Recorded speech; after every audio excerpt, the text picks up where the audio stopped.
it is Tuesday, and that means it's time for Torn Tuesday, your weekly dose of all things Lord of the Rings, Rings of Power.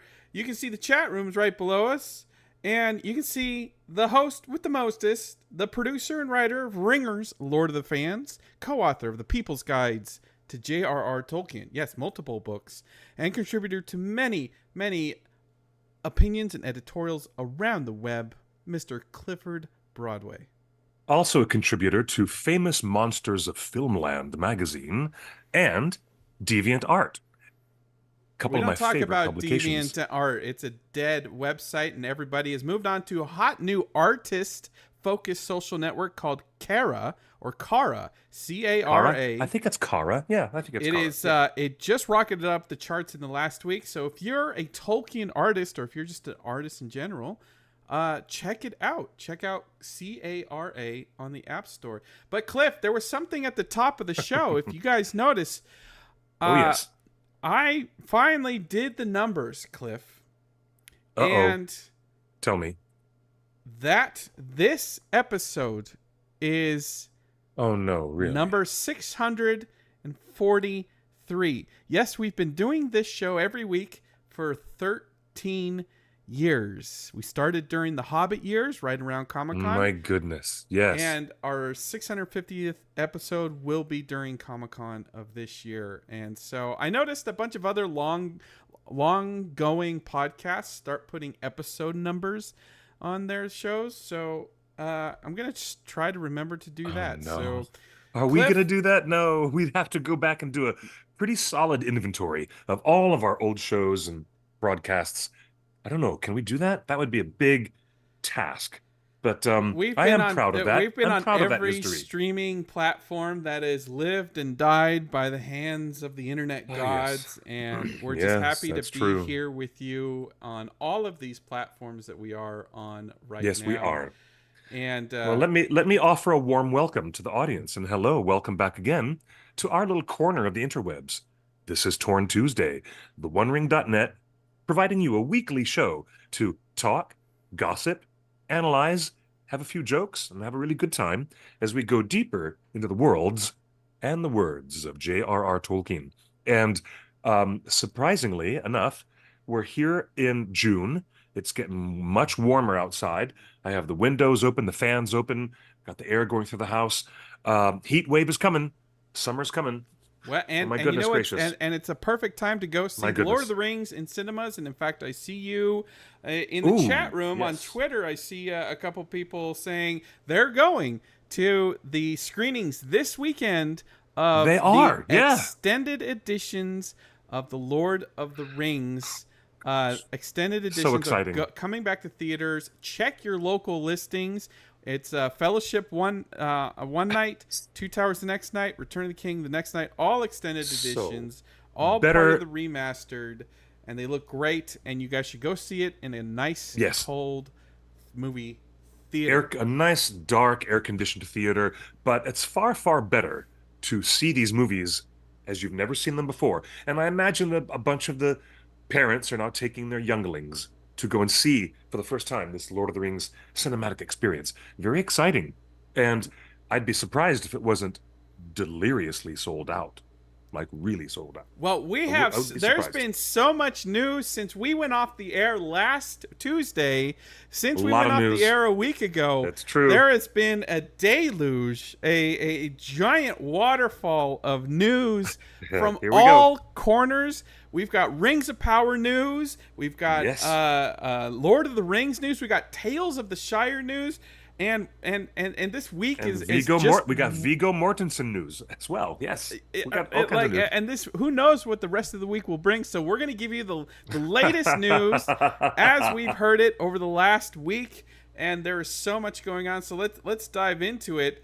First up, I want you guys to go over to our Facebook page, facebook.com/theoneringnet. And Father's Day is coming up, so we're giving away some Father's Day gifts thanks to our friends at OSHA Slings.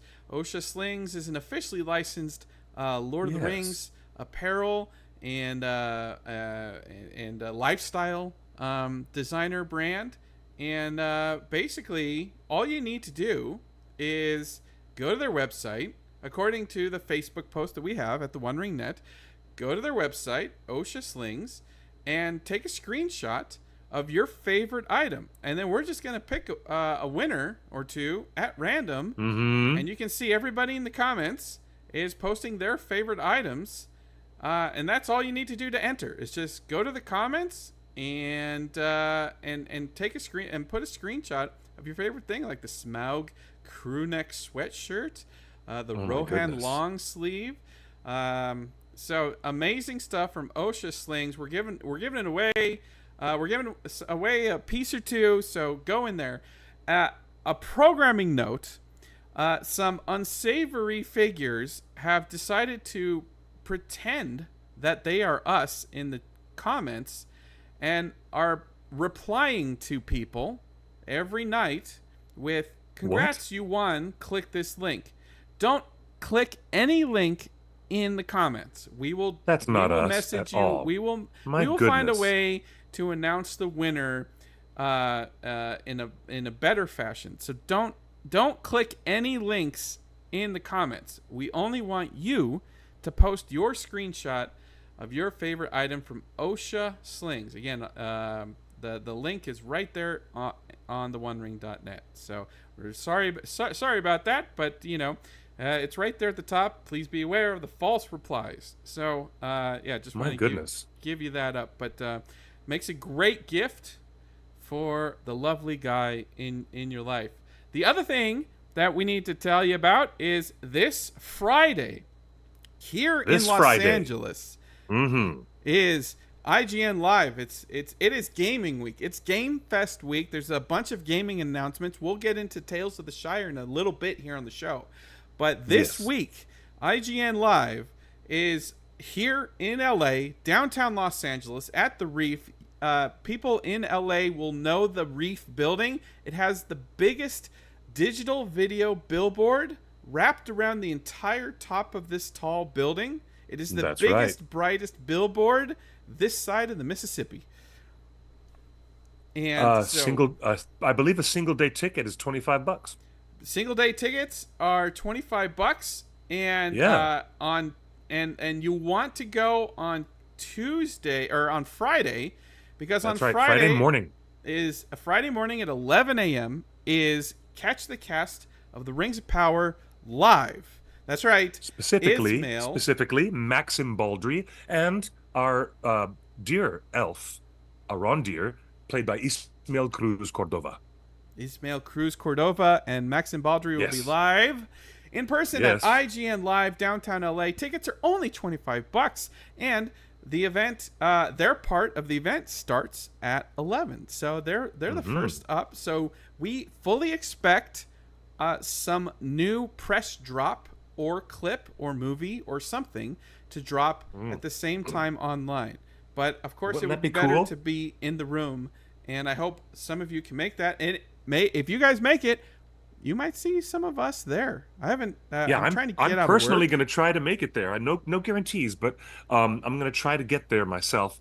I do have a 3 p.m. appointment that I can't change, so I'll try to be there for the morning time so I can see our friends from Rings of Power. That would be really lovely, but I'll try to be there. So tickets are $25, and the Rings of Power stuff for a single day goes on first thing in the morning, around 11 a.m. How do we watch online? I don't know yet. I don't know if it'll be streaming or not. They actually said on their website that they would like to have content streaming later on the day after the event. So their website is saying we're going to try to set up. Yeah, I think they're going to film it and then release it later. I don't think it's going to be a live stream like you're watching right now. But that's probably more accurate. Yes. So, all right. That's this weekend. Also, I mentioned last week that we should do a t-shirt contest for our convention shirts. Of course, the OneRing.net is going to San Diego Comic-Con. We are going to New York Comic-Con, and of course Dragon Con, and whatever other mischief we can get into. And going to conventions is expensive, so we try to offset the cost by offering a t-shirt designed by fans and for fans. And so I'm going to get that order form, not order form. I'm going to get that contest form up. Contest form. So start designing. I'm working out all the technical jiggery pokery right now to make sure that you can upload a JPEG or a PNG. But we want some fun designs. Someone in our Discord after last week's show posted this T-shirt, which is off Etsy. So it's a bootleg shirt. I'm not saying that you should copy this, but I like the concept of it, right? I like this idea of the Numenor Sailing Academy. The sea is always right.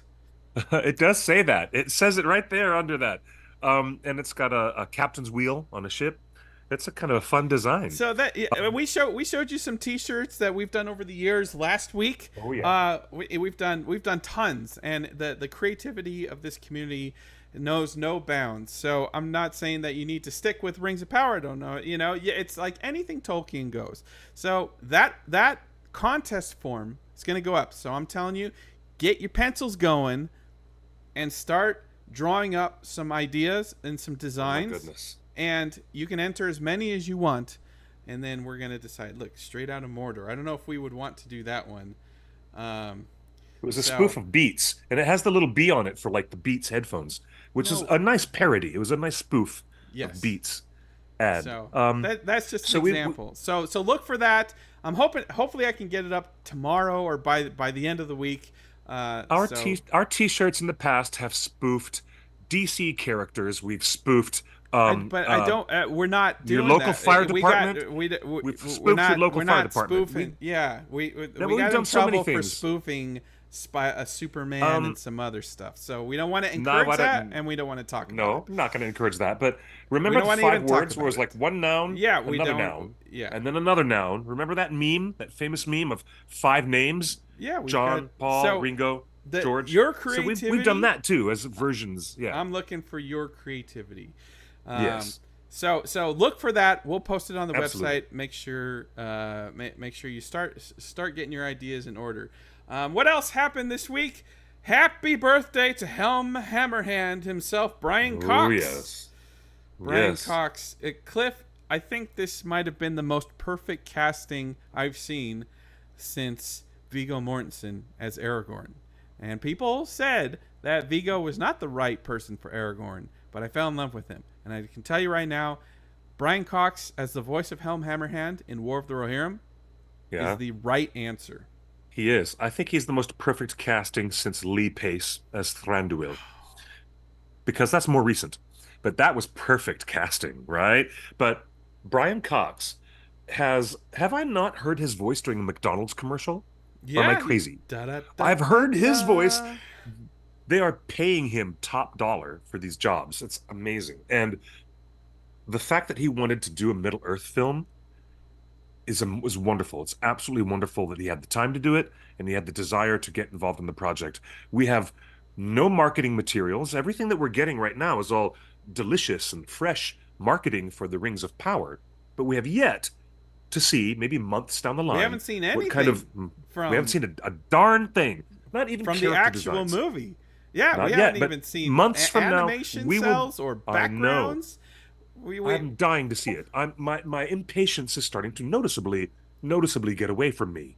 So, believe it or not, folks, we will cover all of that here, just like we cover everything. When we get into that area, we'll be doing comparisons and looking at what they're showing, and it'll be a very exciting time. Well, happy birthday, Brian Cox. Looking forward to hearing your voice as Helm Hammerhand. Very happy birthday this to you, December. Sir. Demosthenes just texted me right now in Discord. Our Discord's so active. Look what just popped up on Kickstarter. A brand I saw new, that earlier today. Officially licensed Lord of the Rings playing cards, Volume 3. These are officially licensed by the Lord of the Rings Return of the King. They've raised $234,000 already for playing cards. Wow. You want to that get in showed on up on this. my Instagram feed already. Look at these. Jackson Robinson is an illustrator and playing card designer. And look at this Return of the King awards. You can get the Return of the King non-foiled Standard edition for $12. I think this is a 52 card deck. Like you can play any card game with it. A non-foiled Yeah. gilded edition, $30. Foiled edition for $16. Wow, look at this. And a legacy edition Gorgeous. with a wood slipcase for $200, featuring the Gondor crown coin embedded in the slipcase. Wow. Uncut sheets for $25. 3-inch poker medallion. Oh man, I'm already broke from all the Kickstarters that we just supported the last couple weeks for Christopher Lee and for the Mark Ordesky project. But this looks amazing. You're muted.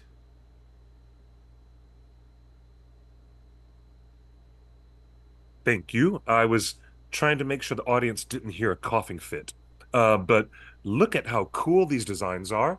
Jackson Robinson, he's really doing something magical here. This is volume 3 The Return of the these playing King. cards. Look at that. The King of And there's Spades, still 29 days to go on King these. Elisar, Queen Arwen. Let me see if I can put this link in the chat room, since our staff members are just sharing it now. So, Ooh, wow, that's amazing. There's even a triple set. If you want to, because here's a chance to catch up on the previous sets of the playing cards. If you didn't get involved on them, you can get these at this third Kickstarter, and you can get all 3. Wow, Right, how cool is that? So check that out. I put the link in the chat. I hope it goes through to all the platforms. So that is the Kickstarter thing. Wow. All right, back to the news. Brian Cox's birthday. Also, happy birthday to Tolkien Gateway, the #1 source of Tolkien Legendarium information. They are basically the best Wikipedia for Tolkien and Middle Earth. 19 years ago, they started their wiki with a page for J.R.R. Tolkien, the man who created it all. That was the first page for Tolkien Gateway. And now, of course, they have 12,000 articles. 12,000 different articles, fully fleshed out, with artwork where they can, and full descriptions of characters, places, battles, areas, the whole thing. Tolkien Gateway. Congratulations, guys. We Big time. That's a tremendous everybody's thing. a big supporter of you guys, man. Congrats. 19th anniversary for Tolkien Gateway. Indeed. That's really significant. Well, we had a big anniversary, so congratulations to those guys as well for what really is a remarkable and dynamic resource. Very dynamic and always available. Can't recommend it enough. Great By the stuff, way, I really. wanted to mention, when we post the t-shirt design contest, it is Torn's 25th anniversary. We started in 1999. So it's our 25th anniversary. I'm not saying that you have to make something that is 25th anniversary related. Just make something fun that fans want to buy. But I think there's room for a couple of designs. I think there's room for a 25th anniversary, and I don't know what that would be. But all right, moving on to some harder news. Cliff, it was announced today that a friend of the site, Evangeline Lilly, who played Tauriel, is taking a break from acting. Yep, she's walking away from her career as a successful actress to maybe look at new horizons and new personal ambitions. She, not coincidentally, had her start where everybody in American television knew exactly who she was because of the success of J.J. Abrams' series Lost on ABC. With Dominic Monaghan. Starring opposite Dominic Monaghan. So she was working with Middle-earth actors way before she got into the elf ears and the elf wig to play Tauriel.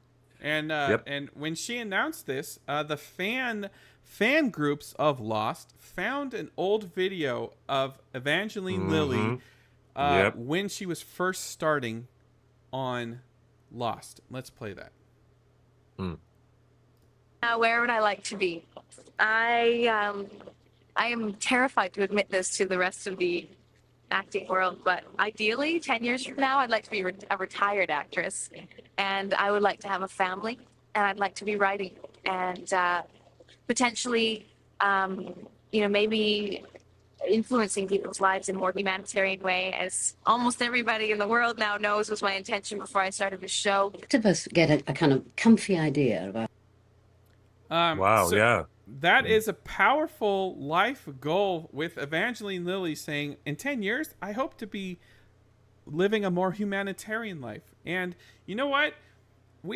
I gotta respect Evangeline Lilly, because she really lived that life in this hard industry known as Hollywood. And it is well documented about how she was disappointed in how her character Tauriel was treated during the Hobbit movies. Remember, the Hobbit was originally with 2 movies, and then they extended it into a 3rd trilogy. And she said, if I'm going to come back, you have to promise me one thing. Promise me one thing. And the executive at Warner Brothers promised her that one thing, that there would not be a love triangle. And whoop, that's what happened anyways. So an executive note at Warner Brothers, an executive who is no longer at Warner Brothers, we should say that. That is true. Did require, as part of the reshoots, a love triangle reshoot between Legolas and the dwarf Fili and Tauriel. And Evangeline was so frustrated over that incident, and she knew fans weren't going to like it, and fans did not like it. But unfortunately, her character and her, the actress, Evangeline the actress, took the brunt of the reactions to that. Yeah. And that is unfair to her, because she didn't want it in the first place. And so when she moved over to Marvel, and she was the Wasp in the Ant-Man series and the Avengers, Infinity War and Endgame and everything like that, she made sure in her contract that the Wasp would not be doing anything that she did not fully approve of as a character actor. So I dig that.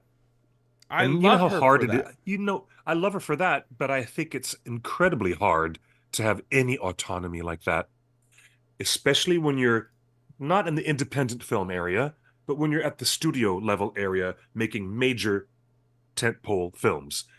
Actors and actresses do not have that autonomy. They just don't. So for her to struggle to maintain some of that is admirable indeed. So why are we spending it? So congrats to Evangeline Lilly. We support all of your humanitarian endeavors. We love you. We love your children's books. The Squiggerwonkers. I think I have one signed here that I got at Comic-Con one year. Really cool. But she walked the walk. Evangeline Lilly walked the walk, talked the talk, and the character of Tauriel spoke to her as a woman living in the world. And now, the past is often prologue, and history likes to rhyme, because other news this week, Nazanin Boniadi, the actress who plays Bronwyn, the hero female human warrior, not even a warrior, from the Southlands. Well, she's a healer. She was an apothecary healer. Yes. Okay. Nazanin Boniadi, one of my favorite actresses in all of Middle Earth, thanks to Rings of Power Season 1. It was announced that she is not returning for Season 2. The original reports from the Hollywood Reporter said that she was not returning for Season 2 because she was focusing on her humanitarian efforts. Sounds a lot like what Evangeline Lilly just said, right? Yeah. I want to focus. So, but here's the difference. Nazanin immediately went to Instagram to correct the record. She did.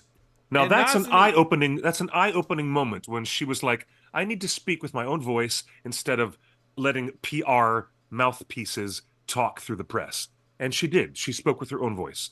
Here's Nazanin Boniadi says, I made the choice not to return for season 2 of Rings of Power. Right. This was unrelated to my subsequent decision to prioritize my advocacy. She goes on. Throughout my career, the values I have held most dear are honesty, empathy, and integrity. My character Bronwyn was committed to these same ideals in striving for a fairer world, which is why I connected deeply with her. I look forward to sharing my latest projects with you soon. Folks, I think I've reported for the last year and a half about the behind-the-scenes actions and activities that have gone on in Rings of Power. We've reported it at length, and I don't need to relitigate those. But here we have, if you're reading through the lines of Nazanin Boniadi, she's correcting the Hollywood Reporter article, saying, hey, my advocacy has nothing to do with why I left the show. I left the show because attributes I hold dear, including honesty, empathy, and integrity.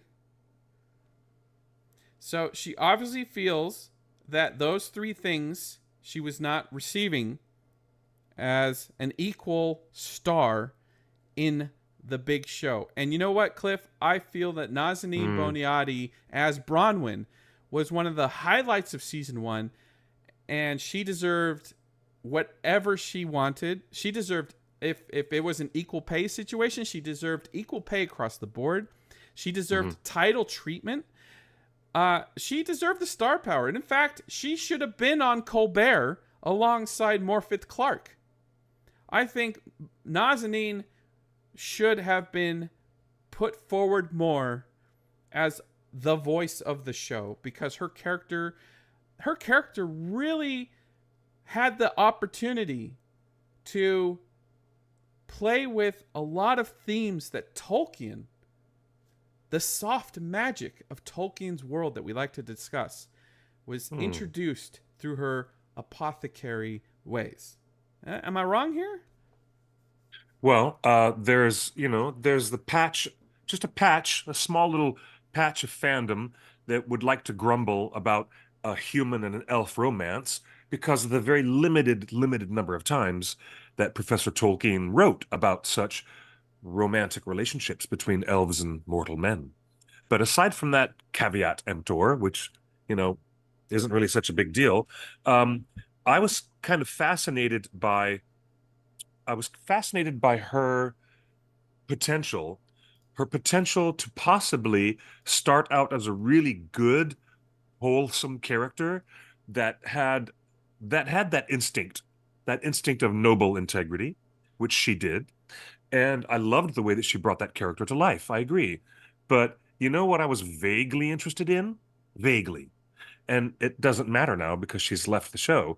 But I was wondering if any of the new lore bits and bobs that are being created by this show, Rings of Power, might give her a chance to inherit a ring.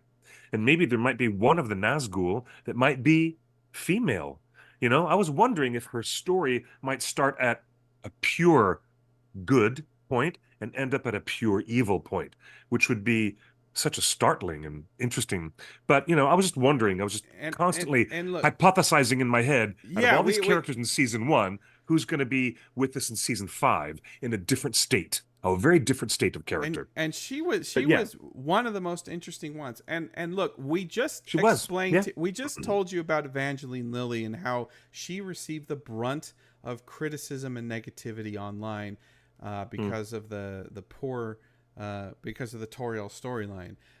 So this stuff, again, we're not here to relitigate it. We all know it's trash, and the true fans do not participate in this type of dialogue.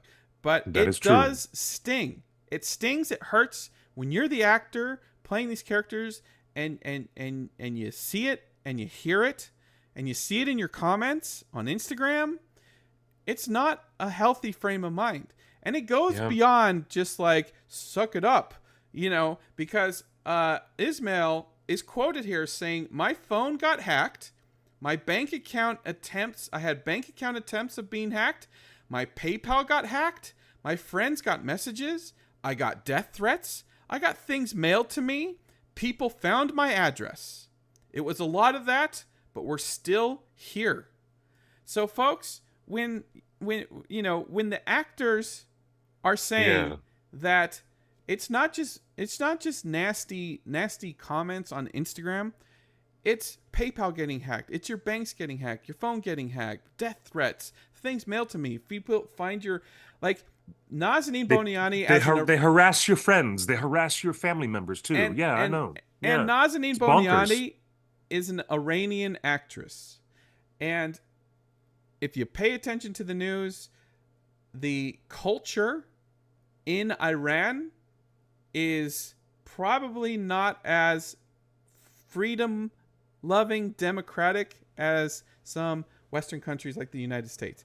So if he's receiving death threats, she's probably receiving death threats too. And she probably looked at it and said, hey guys, I don't need any of this. So when the Hollywood Reporter is trying to spin it like, oh, she left the show because of her advocacy, and she was like, no, had nothing to do with my advocacy. I left for a reason. I'm not going to get into it, but I left for a reason.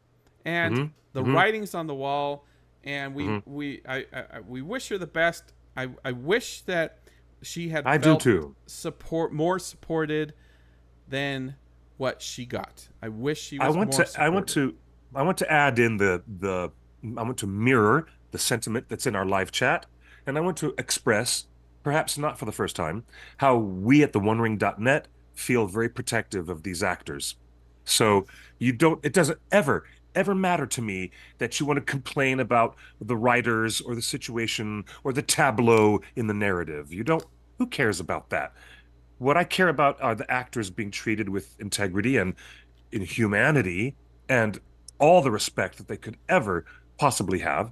And when Cruz Cordova is telling us that these things were so haywire and crazy and they had to get a therapist on set and all this stuff is happening, there's a significant worldview in J.R.R. Tolkien, which is about pluralism and the great cultural and societal worldwide benefits of pluralism.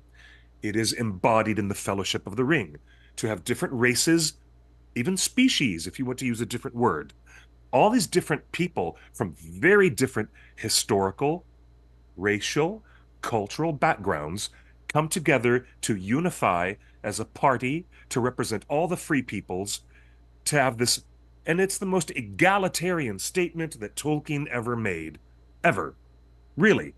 And it is remarkable how the showrunners brilliantly tried to bring in that type of humanity, that type of humanism with different people, different cultures, all together in the storytelling.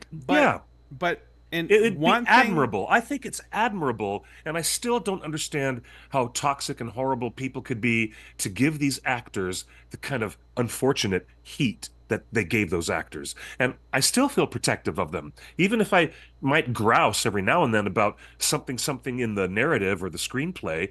I'm still concerned about the actors' welfare and how much of them themselves, as artisans, as professional craftspeople, they're bringing to the show, no matter the heat, no matter the weird, stupid people on the internet and their weird backlash. These actors are still committed to bringing Tolkien to life. And for better or for worse, I still feel protective of them. And that's just me speaking on behalf of the OneRing.net. That's why we cover these stories the way that we cover these stories. It is a little bit of an insight into our editorial approach, just to say that.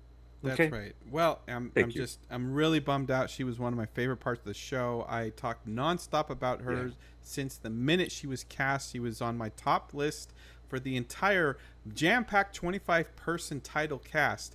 She was top 3 for me, and I'm disappointed that she didn't have a good time.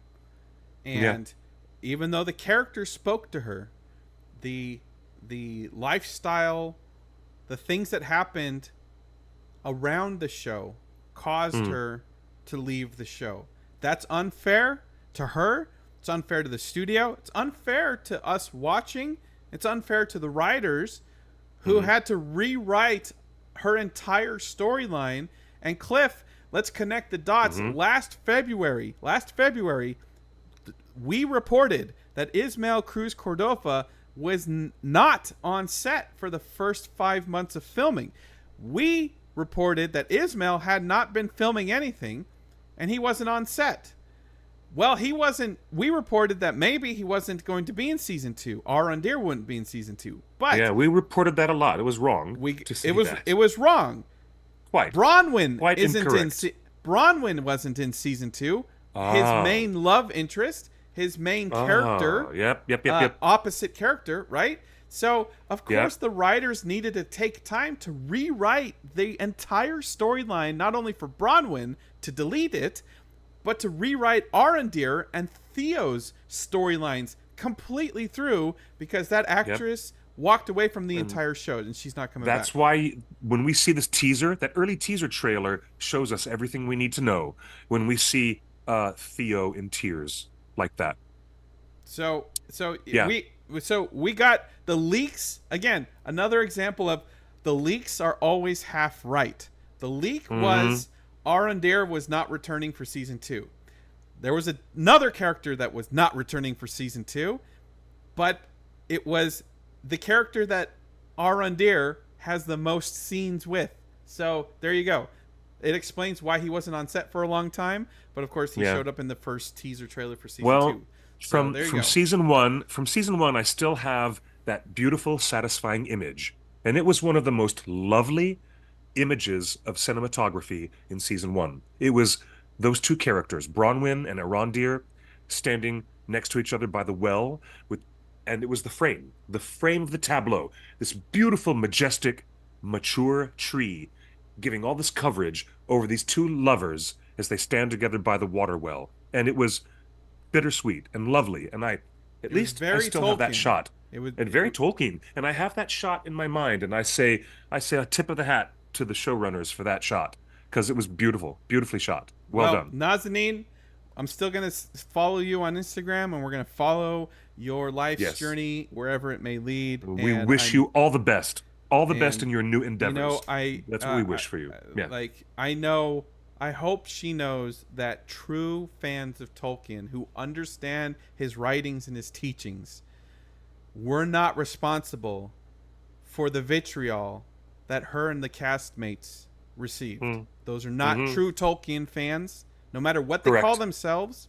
They're not true Tolkien fans because they don't understand the core tenet of Tolkien stories, which is the plurality is stronger than the individual. And you chased her off. I'm so mad at certain people, but we all need to shape up. We all need to shape up and correct this. We're never going to change their behavior, but we have to extricate it from this community. Don't talk about it. Just block and move on. Block, mute, move on. We don't want to hear about it. We have a strict rule in our Discord. Don't even hate share. Don't even post. Oh my God! Look at what those rage tubers said. We don't even allow commentary. Don't even discuss because it's not worth it, and because it's already affected the show in a way that I don't like. So and we've got more seasons to go. And I hope this is a learning lesson for the community. I hope it's a learning lesson for the studio. And I hope it's a learning lesson for everybody that's working on the show for the next 10 years to take action before it gets out of hand. And that's why we have so many moderators on our Discord, and that's why we scrub the place. All the time. That nonsense doesn't happen. At the top of the show, I just told you that we had to scrub our comments over the contest for OSHA slings. So it's a non-stop moderation. It's a non-stop job, and and the studio should know this. All right, moving on. All right, let's get into some happier news, Cliff, because this is great news. I agree. Why don't we uplift the energy in the room right now?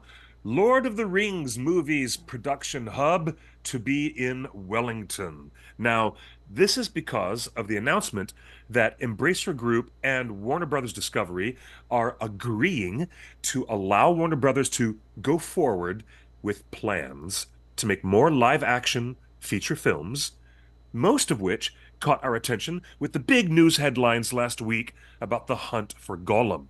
Now, it could have been in Auckland. It could have been set somewhere else where they have a much bigger infrastructure They in could have Auckland. shopped around. They could have gone to Romania. They could have gone to South They Africa. could have shopped it around. They Yeah. could have gone to But guess Scotland, any country that has tax rebates. But this is confirming here What? Yeah.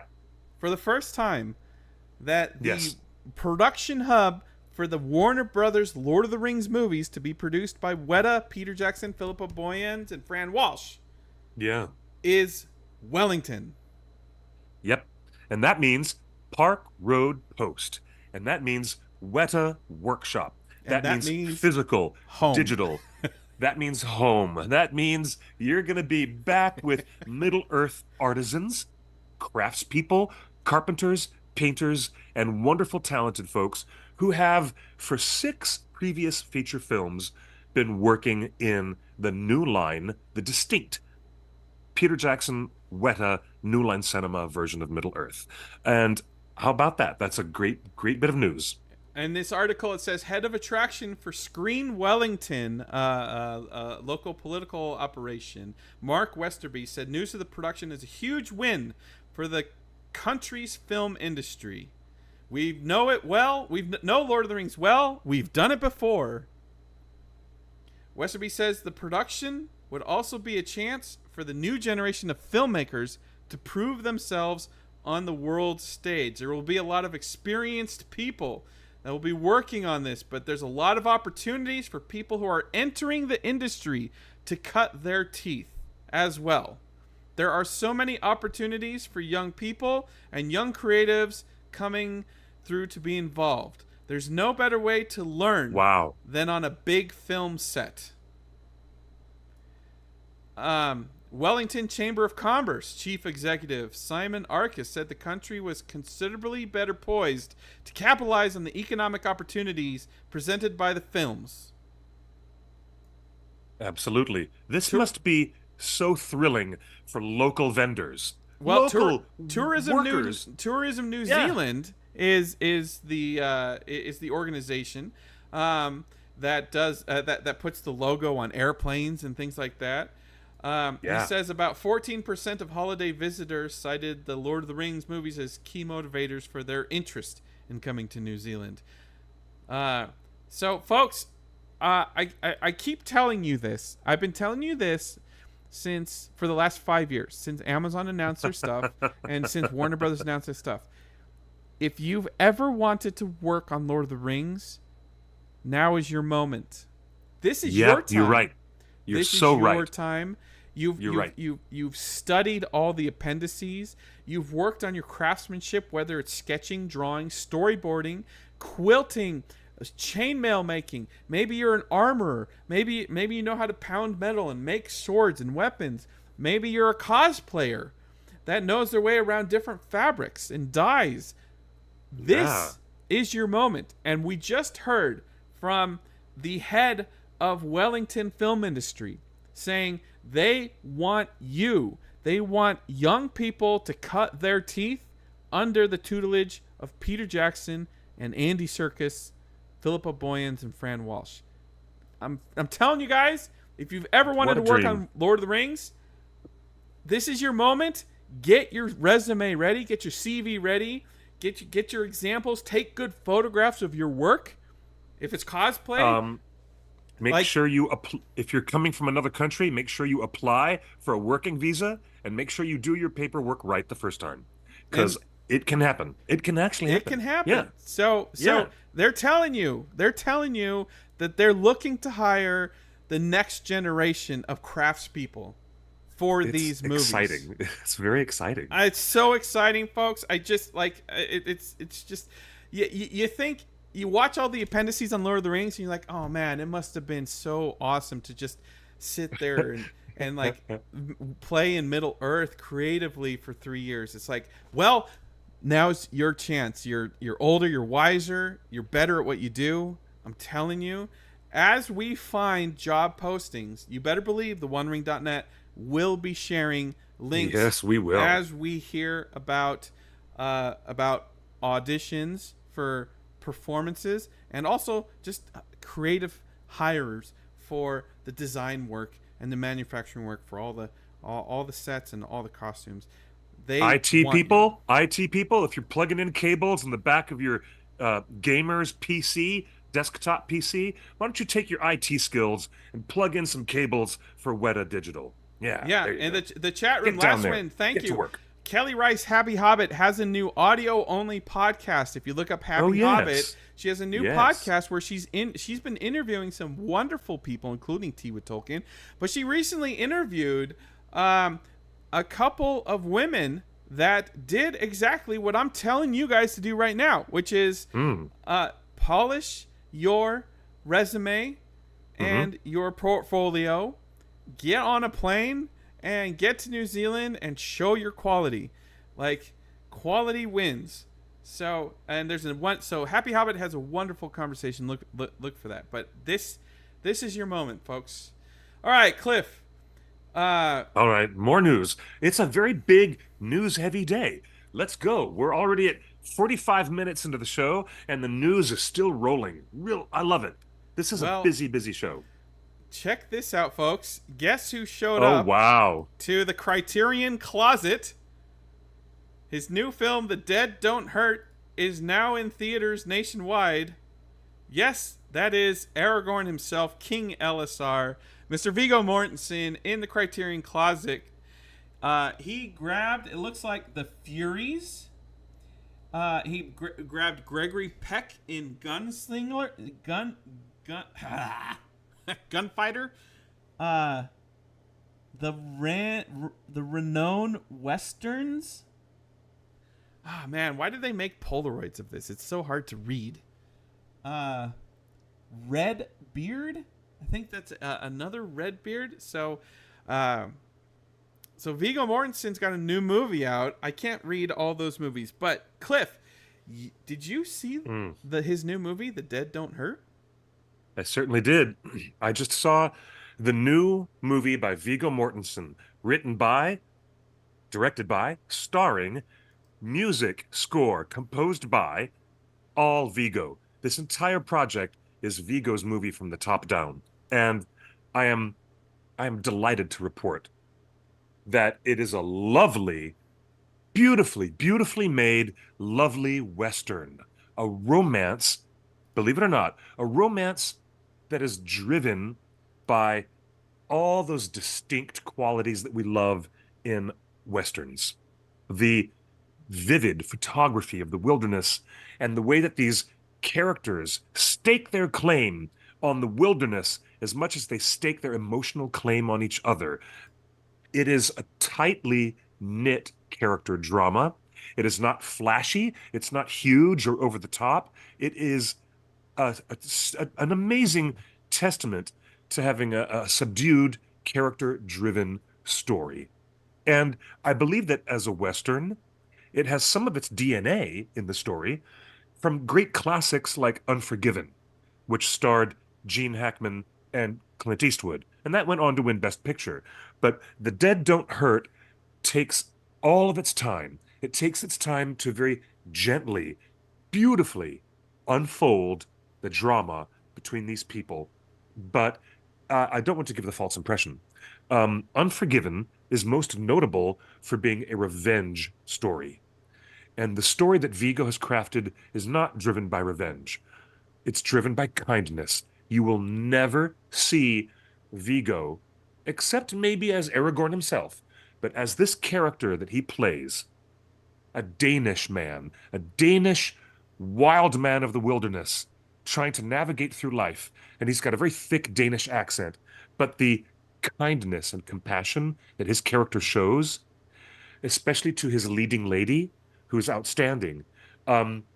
You're looking at you're looking at the brutalism and the violence that will always be in a Western film. But unlike the Clint Eastwood film, it's not driven by revenge. The entire story is driven by compassion. And yet still, because it is set in the great American West, it still hinges on cruelty being answered by people who are better than that, who are kinder than that.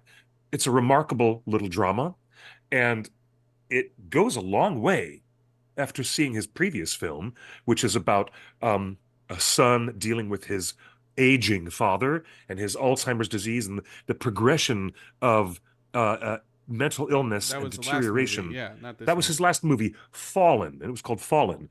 But when I look at Viggo Mortensen as a director, as a filmmaker, and I look at his stories back to back, the clearest through line of his work is compassion. And it is written in every character's behavior and in all the ramifications of their choices.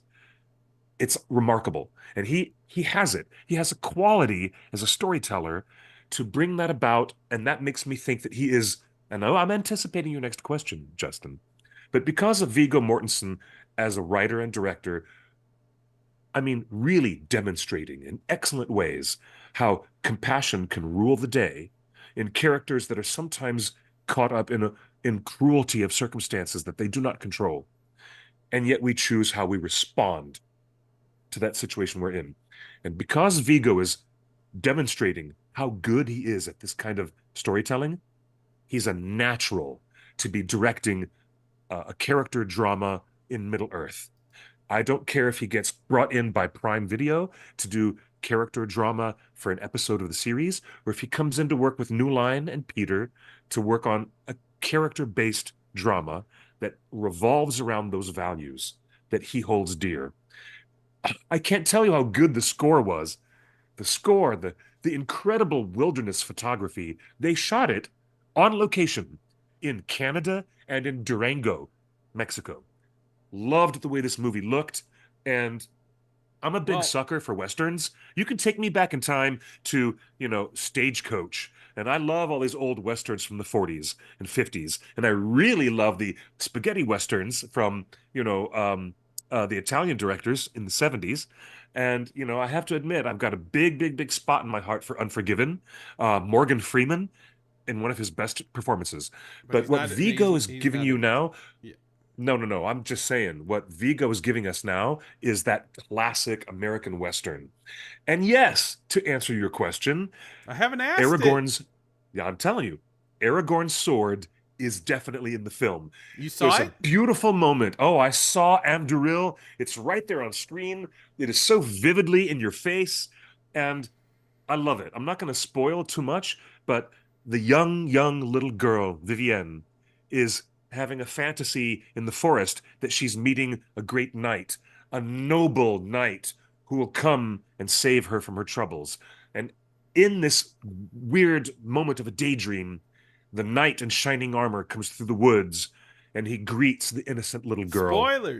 Spoilers. And that's all it is. Be ready. And Just there it is. There's just be ready. the sword.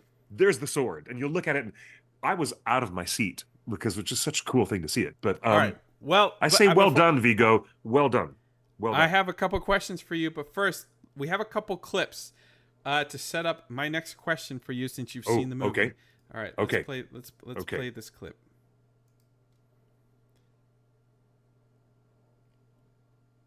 Oh, wait, that's not the clip. That's not the clip. Where's the clip? Here we go. New Lord of the Rings movie. Could you ever see yourself returning to Middle Earth and reprising Aragorn? If it was the right way it was being done, or if it made sense, sure, why not? I learned a lot. I had a good time. It was like a massive, lengthy, complicated, adventurous film school for me and everybody else who was involved. I mean, you got to see people solve all kinds of problems and new approaches to filmmaking. Peter Jackson and his team, it was amazing what they accomplished. So yeah, sure, it'd be great to revisit that, especially if it was in New Zealand. It's a country that's beautiful. I really like being there. It was announced recently. All right, he's laid down the gauntlet on that. He wants to go back to New Zealand. There is no hesitation in his voice. Let's play the second clip. You know, lovers of the Lord of the Rings larger cinematic universe. And is that a chapter for you that is closed? Is that something you would ever return to, that you will never return to? You know, people are foaming at the mouth with the idea that timeline wise, could there be an appearance of your character? And people might lose their mind. So think about what you're about to say, Viggo. You're going to want to clarify this. Clarify, you know, maybe in a couple days. But how do you feel about that? I don't know what exactly you're referring to, but I have an open mind, and I had a great experience working on that massive project. I learned a lot, and as you mentioned, I made some good friendships that persist until this day. And so, yeah, it'd be great to revisit that universe, but I don't know how that would happen exactly. Of course, I'm open to it. Well. Very nice. He's making the Very rounds. nice He's making the rounds, Cliff. He's putting it out into He's ready. the ether. He's ready. Now Yes, that you've seen him in a movie right now, two questions. First one, at his current age and how he looks in this new movie, if you put a brown wig on him and give him the day-old stubble, would he fall right back in to Aragorn for you on screen without de-aging? He would be just fine. The main character he plays in The Dead Don't Hurt is shown in a younger time frame, and years and years, maybe 7 or 8 years later, as an older character. So yes, they can do that. It's simply facial hair. Of course. So you think you put a wig on him and people would be none the wiser? Like, Aragorn, hunt for Gollum, go. Absolutely. Why not? All right, second question. There's a lot of visual effects people who do things like, erasing lines off your neck. I know people in the industry. No, but we've been talking. So they would do that, But this is great to hear. That's great to hear because you just saw him in his latest movie. Second question: without him performing as Aragorn, now that you've seen 2 movies that he's written, directed, and scored himself, do you have any ideas of what story you would like to see him tackle in Middle Earth on that smaller scale? Oh, I think that I immediately on a small scale character story, I first immediately thought of the misadventures of Celebrian, and that would be the wife of Elrond, half-elven. And I can easily imagine, especially considering the theme of Unforgiven and the theme of Dead Don't Hurt. The Dead Don't Hurt, that there's a woman in the wilderness who's in peril. So that would be, imagine the story of Viggo focusing on the twin sons, Eladan and Elrohir, going to rescue their mom from the torture of the orcs. That is totally, that seems to me within the wheelhouse of what Viggo would do. Yeah. My dream scenario is Viggo himself directing the young Aragorn movie. With a different actor and him being the director behind the camera and the younger actor.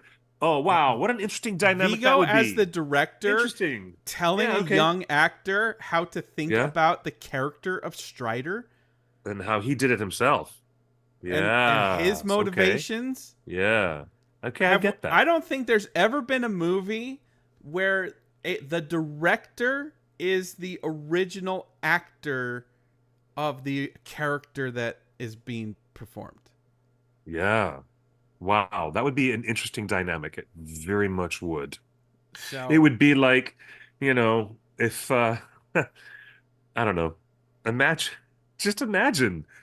But here's what he's good at. As a director and as a writer, Viggo is excellent at drawing out the tension between characters and holding the tension between them. not in a flashy way. There's nothing at all that's flashy or bombastic about his approach, but he knows what he's doing as a writer and an editor, working with his editors. And he knows how to cut a scene. He knows how to cut a scene and incredibly shoot it well. and score it and shoot write it. He knows how to keep tension held. I want to know. I want to even see in quiet moments. Even I in want to quiet see moments, a he knows how Viggo to do. script. I want to see Viggo punch out a script for young Aragorn.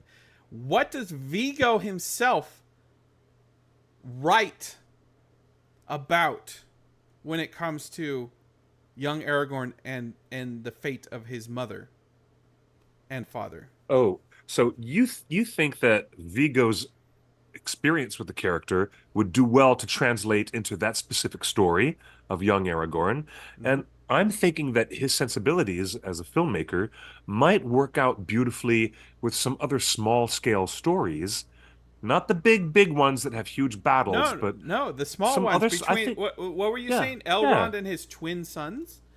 And trying to go and rescue Elrond's wife, Celebrian. That'd be fascinating. All right. Imagine the twin sons going to rescue her in the wilderness. I just, that, and it doesn't have to involve all these big other splashy locations or things, but I guess the hunt for Gollum has its own obligation to cover a lot of physical ground. Imagine a chamber piece that Viggo would do in Middle-earth that is set at a local setting, instead of all the way across the map. I'm thinking a different scale of storytelling because he's so good at it. He's so good at it. How about let's baby step this, okay? We know that Okay. Andy Serkis was the second unit director on the Hobbit movies, Yes, he was. and now Yes. he's a full-fledged director. What if Andy's directing The Hunt for Gollum and Viggo not only comes back as Aragorn, but is also assigned second unit director, and everybody just gets to familiarize with their process of working. Yeah. I am so excited that you saw this movie, and I get it. looking I'm forward to gonna it. write and publish a film review for The Dead Don't Hurt on theonering.net, so we can actually have a bigger conversation about Viggo's new movie, and let's analyze his work as a filmmaker, because now you're not just talking about Viggo the actor. Oh yeah, that guy from History of Violence. Oh yeah, that guy who was in Lord of the Rings. Yeah, that guy. No, we're not talking about the director. And this is a great channel of conversation that I'm happy to be in. And I'm going to write something lovely, post it on the website. All right. Very Well, the first hour of our show is done, and I am halfway through my tab group for this show. We haven't even keep touched going. on the biggest news of the week. Cliff, we haven't even gotten into the juice. God. So we appreciate you guys staying with us. We know that there's a lot of other stuff you could be watching tonight, like the premiere of The Acolyte, but that's not going The anywhere. Acolyte. That will always can't wait to be see on that. Disney Plus. I'm looking forward to the Yep. 2-episode premiere that is tonight on Disney Plus. I'm really looking forward to that. Can I make a side note? Highly recommended on Disney Plus, the Jim Henson documentary that was directed by Ron Howard. It is lovely, lovely documentary. And I love the Beach Boys documentary that is also on Disney Plus. Yeah, haven't seen that yet. So, But, and then a programming note, tonight at 11:30 p.m., Stephen Colbert, The Late Show with Stephen Colbert, has this man right here, Viggo Mortensen, will be on The Colbert Show. Do you think they're going to talk about Lord of the Rings? Yeah.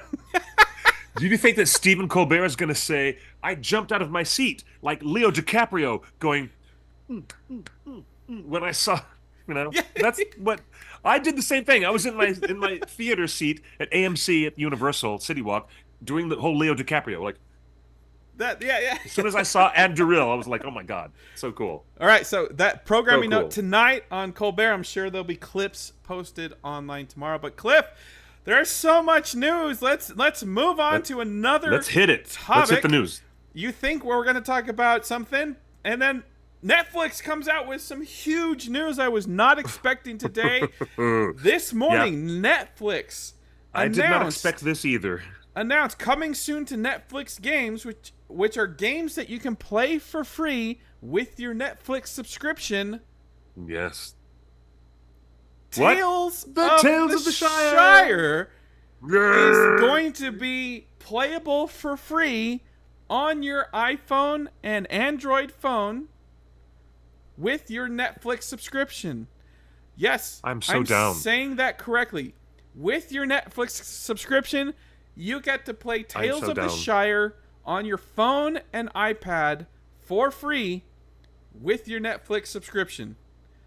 This is cool. A huge, huge get for Netflix. That's cool. I cannot believe this. I did not hear now any rumors about this. They're expanding into a lot of games. Now let's make a quick distinction, because there are online games that Netflix has. They're very popular, and you can take your remote and you use your buttons, and you can do trivia, or you can do the cat that's trying to steal things, the animated trivia show. You can do all those fun shows. But now they're expanding and expanding, and a lot of them are different. Mania.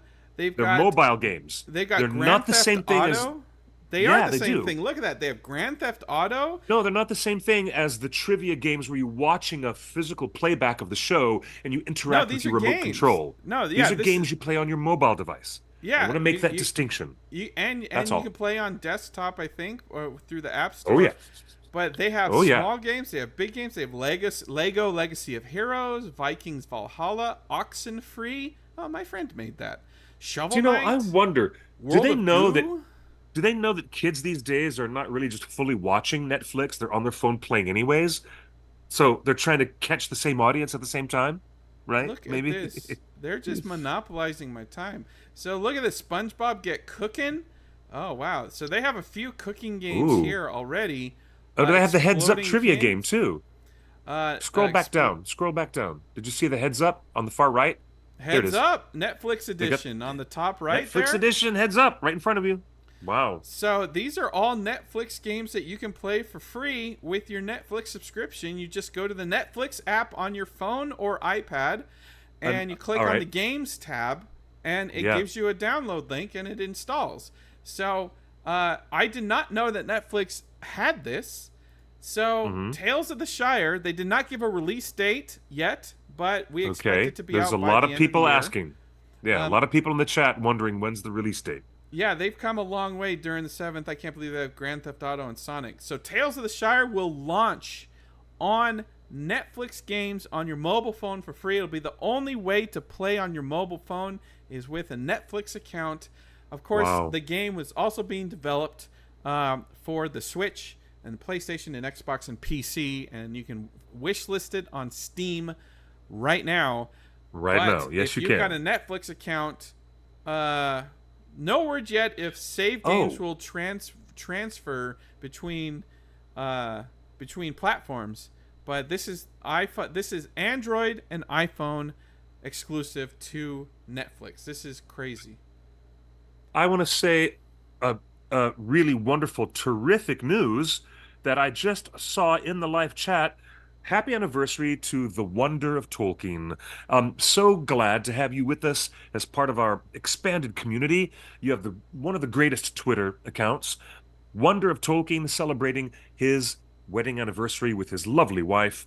Many blessings to your family or husband. And to you. I'm not judging. It's Pride Month. No, he's married. I know. No, I know exactly. I've seen his wife and his kids on his Twitter feed. Okay. I know what's up. Okay. So, but yes, of course. But yeah, it is Pride Month. You can do whatever that's fine. That's totally cool. We celebrate everybody. We celebrate everything. It's fantastic. But, as a wedding minister, I just deeply, deeply wish I was there so that I could do the vows renewal. I would love to do your renewal of your vows on your anniversary. But you know what, my friend, maybe we'll do that next year. But congratulations to you and your wife. Happy anniversary. Very happy anniversary. Happy anniversary. Yes, I love your Twitter feed. It's a shining light of positivity in the hellscape that is Twitter X. Yes. Hey, before we move on from Tales of the Shire, Cliff, obviously Netflix has a bunch of big games and small games: Farming Simulator, Fashionverse, Pinball Masters, Rainbow Six, Game Dev Tycoon, Dumb Ways to Hades, Wow, you can play Hades on Netflix. I Wow, didn't know they that. have all that stuff on there. So, yeah, Cliff, okay. I wanted to find. So there's no reports on the financial arrangement of Tales of the Shire. Why would Tales of the Shire launch on iPhone? How much money are they leaving on the table? How much potential money could there have been if they were just going to sell it in the App Store like a normal game? So I went to the I went to the top iPhone simulation games, and I think that's what Tales of the Shire would fall under. It's because it's kind of like a Minecraft, Stardew Valley, Township. All right, so like you can see under the category of simulation, you've got Fallout Shelter. I have that. I play that game. So Township right here. Township is a free game on the App Store. And I have to tell you, I'm sick of seeing the ads for it everywhere. You can harvest, ads you can for that. grow crops, and you can fill orders. So the some of the gameplay feels very reminiscent to what Tales of the Shire has been described like, although Tales of the Shire has a whole different graphics look.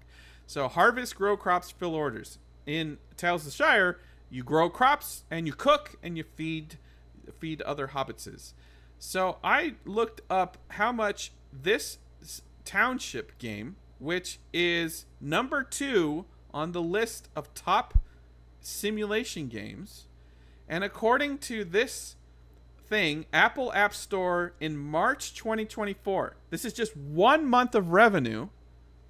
Township at the bottom here made $8 million in the month of March. Wow, okay. Township, the game that I could find on the top list that is most closely associated with a farming simulator, like similar to how Tales of the Shire has been described. Township in the App Store made $8.7 million in the month of March. It's making $8 million a month, that game. So, wow, okay. When we look at, if you're going to launch Tales of the Shire on mobile phones, you probably would look at a game like Township and say, oh, we're going to make $8 million. We could make $8 million per month on Tales of the Shire. So I don't know what the number is. What do you mean they're leaving money on the table? If they're now going to be engaged in, expanding from just console games to Netflix subscribers getting access to the iPhone version, I don't think they're leaving money on the table. They're really if the only way to get Tales of the Shire on your mobile phone is through the Netflix app instead of purchasing it in the App Store, I'm saying then I see. I'm saying that Weta Workshop probably could have planned at least $5 million a month in game purchases on iPhone, like these charts currently state for a similar type game. Yes, I see.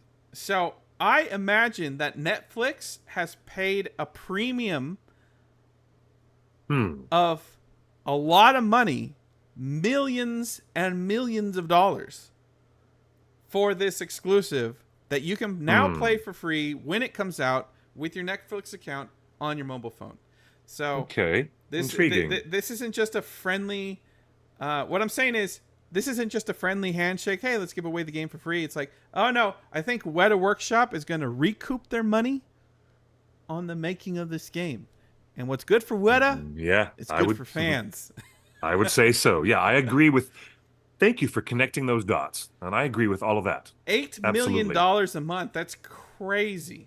All right, moving on. I can tell by looking at the playback of Heyday and Farmville and Townville and all those others that they don't have the same exact play style as Tales of the Shire. It's not the same game. But I'm just trying to look at the numbers. I'm like, all right, what's a top grossing simulator game of March 2024? It's that. So there it is. Look, even half that, $4 million, I would expect, because of the Lord of the Rings license, because of like its phones, everybody. I don't know, man. Like that's just from iPhone. That's not even Android store, Google store. That's just iPhone. you've given players a chance to not spend $300 or $400 on a console, and they can play the game anyways. Well, So Cliff, why all not? right, so Why not? we've talked about actors and actresses and doing the best thing you want in life. We've talked about Viggo and Wellington and Tales of the Shire, but the biggest news coming hot and heavy since last Wednesday morning. We've had goodness. no less than 3 or 4 new press drops for season 2 of the Rings of Power. Everything here from here forward is official stuff that the show has released. Should we get into Rings of Power, Cliff? Talk about burying the lead. All right. One of my other favorite. We must. Let's get into some of these delicious details. Let's talk about this. LOTRROP brand is one of my favorite fan accounts on X, and says, I was rewatching some pre-season 1 interviews, and Charlie is always like, Halbrand is just a dude. He is a human. He is from the Southlands. He's normal. He's regular, random. So people are going back looking at old interviews and be like, man, they tried really hard just to not have Sauron involved in this show. Like, what is that account again? Halbranded. LOTRROP brand. He's a good follow. Although Excellent. I think he is part of the the Unhinged Fellowship. Nice. Yeah. I'm calling it a he because his PFP is a he, but I don't know who runs the account. It could be a she, they, them. It's Pride Month. I don't care. So sure. Anybody can be whoever they want on the internet. So I just love that tweet. Let's start with Entertainment Weekly. Entertainment Weekly. Oh, huge deets. Introduces the newly recast actor for the big bad Adar in the Rings of Power season 2. He's a dark character, but he doesn't see himself as a villain, says new actor Sam Hazeldine. This is exciting. For there are more changes in store. For one thing, the man in the makeup has changed. Joseph Mall has left the show. But they could not rewrite that character out, so they had to recast, and they got Sam Hazeldine. He says, for me, the appeal wasn't that he's a dark character, but he doesn't see himself as a villain. He's just trying to protect his children, the Uruk. So he's doing what he feels he has to do to save them from the genocide. Whether that genocide would be from Sauron, who sees him as cannon fodder, or from the elves. Right. What an interesting angle. Somebody in Middle-earth is empathetic to the orcs, or the Uruks, and that's never happened before. And this Entertainment Weekly article really underscores what is most interesting and dynamic about Adar. That's right. And that is the Elvish word for father. All right. Why did they call him father? It's time for spoilers. At the beginning of the season, Adar is kind of in an existential crisis because he doesn't really know what to do next. Sure, they're going to have to deal with various attacks, but he's finished what he set out to do. He created Mordor. He blanketed the sun so the Uruks could live freely under darkness. He took on the responsibility of caring for these children and finding them a home, and now he's done that. This sets up his call to adventure in season 2. Wait, are you telling me that Adar is just bored now? He's like, all right, I came to do what I did. What do I do next? No, that's not the way to read into that. I don't think he's just going to be sitting. How do you read into it then? Okay. He's looking at the livelihood of all of these orcs, all of them, and no one else is. So the story possibilities. Now that we know the story is slanted this way, I think the possibilities really open up into some fresh perspectives and some weird new things that we haven't seen before. Somebody dedicating themselves to the welfare and the community of the orcses. Nasty, filthy orcses. But you know what? This is really different because they've always been depicted in a very one-sided way as just evil things. And demonstrably, that's all they do. They want to burn, pillage, destroy, tear up, and ruin everything. And that's all they've ever done. But Adar feels protective of them. And you know what? There's still things to be revealed, especially from that blinding flash of light that's in the teaser trailer. There are things to be revealed about what went wrong in that frozen fortress. Or what went right. Hello. I wanted to respond to Evangeline in the chat room who says, does anyone feel like this first picture looks like a still from a high-quality video game? Yes. I will say this, is that most, if not all of the photos that we saw during Season 1 marketing and here during Season 2 so far, none of them are from screenshots from the actual show. These are photographers on set using different cameras. So we are not looking at what the show will actually look like when it's color graded and the mist and the smoke and the colors are muted down. And remember, he lives in Mordor where there's no sun anymore. So, you know, where's this light overhead coming from? I don't know. Yeah, I don't know. The pictures feel like fashion magazine photos rather than in the world of Tolkien. I'm personally with Eravandi on this. I feel like that does a disservice to the world building of this show. I would rather see screenshots from the episodes themselves rather than these.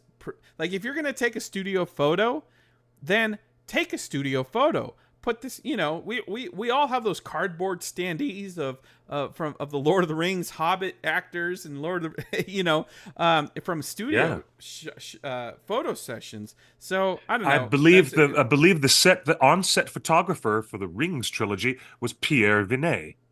He was famous and did all the set photography. This is Ross Ferguson, who I believe worked on season 1 as well.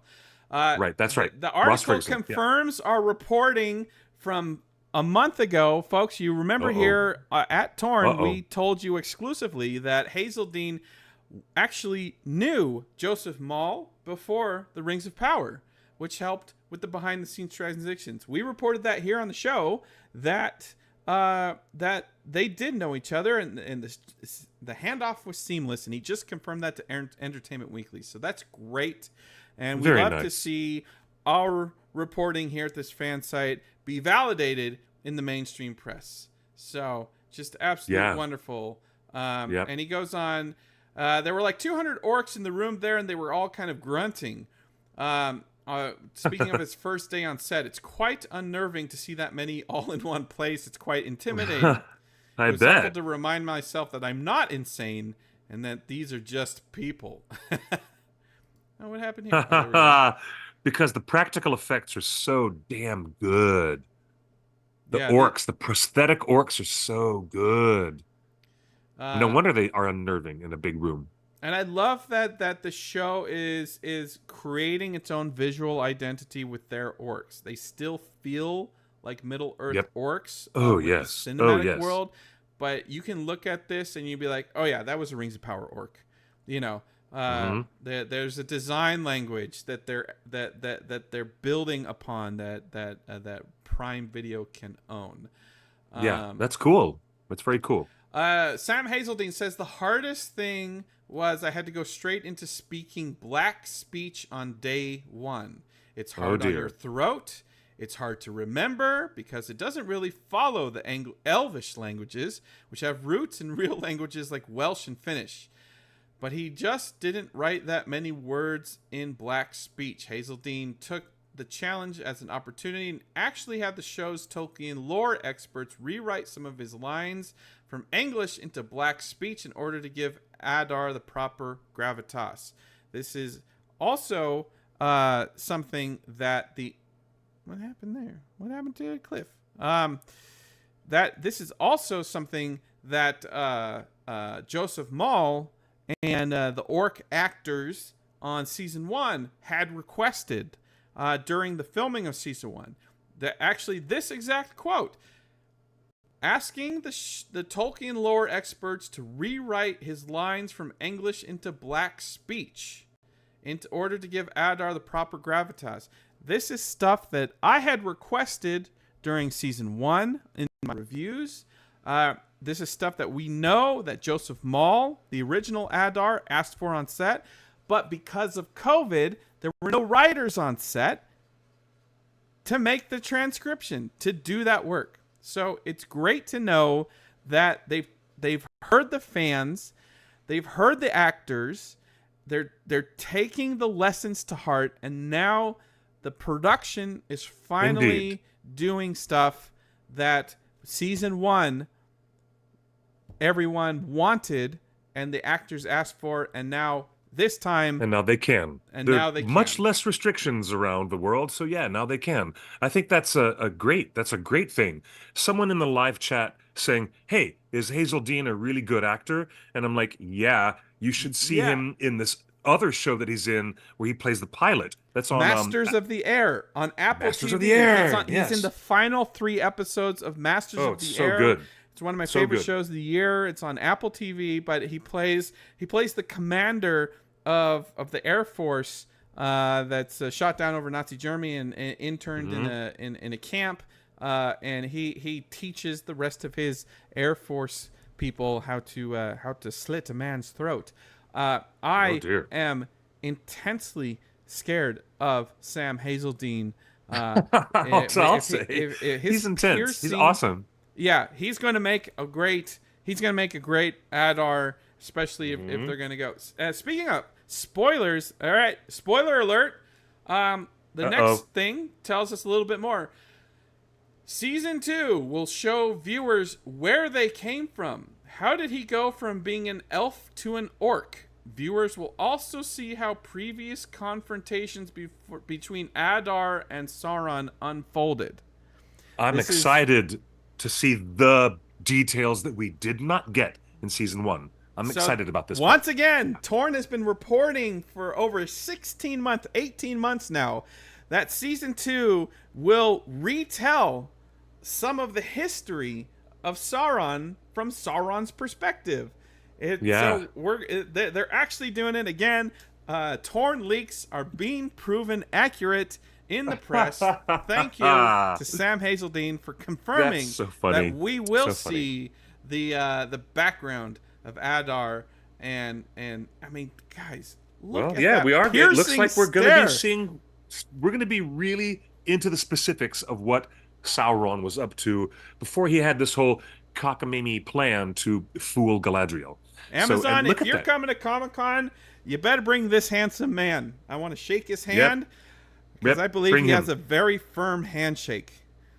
And he's the type of guy that looks you right in the eye when he shakes your hand. The man of the hour. Absolutely cool. And, I'll say this as well. Adar is one of the coolest new characters added to, he's a non-canon character, but one of the coolest added to the show.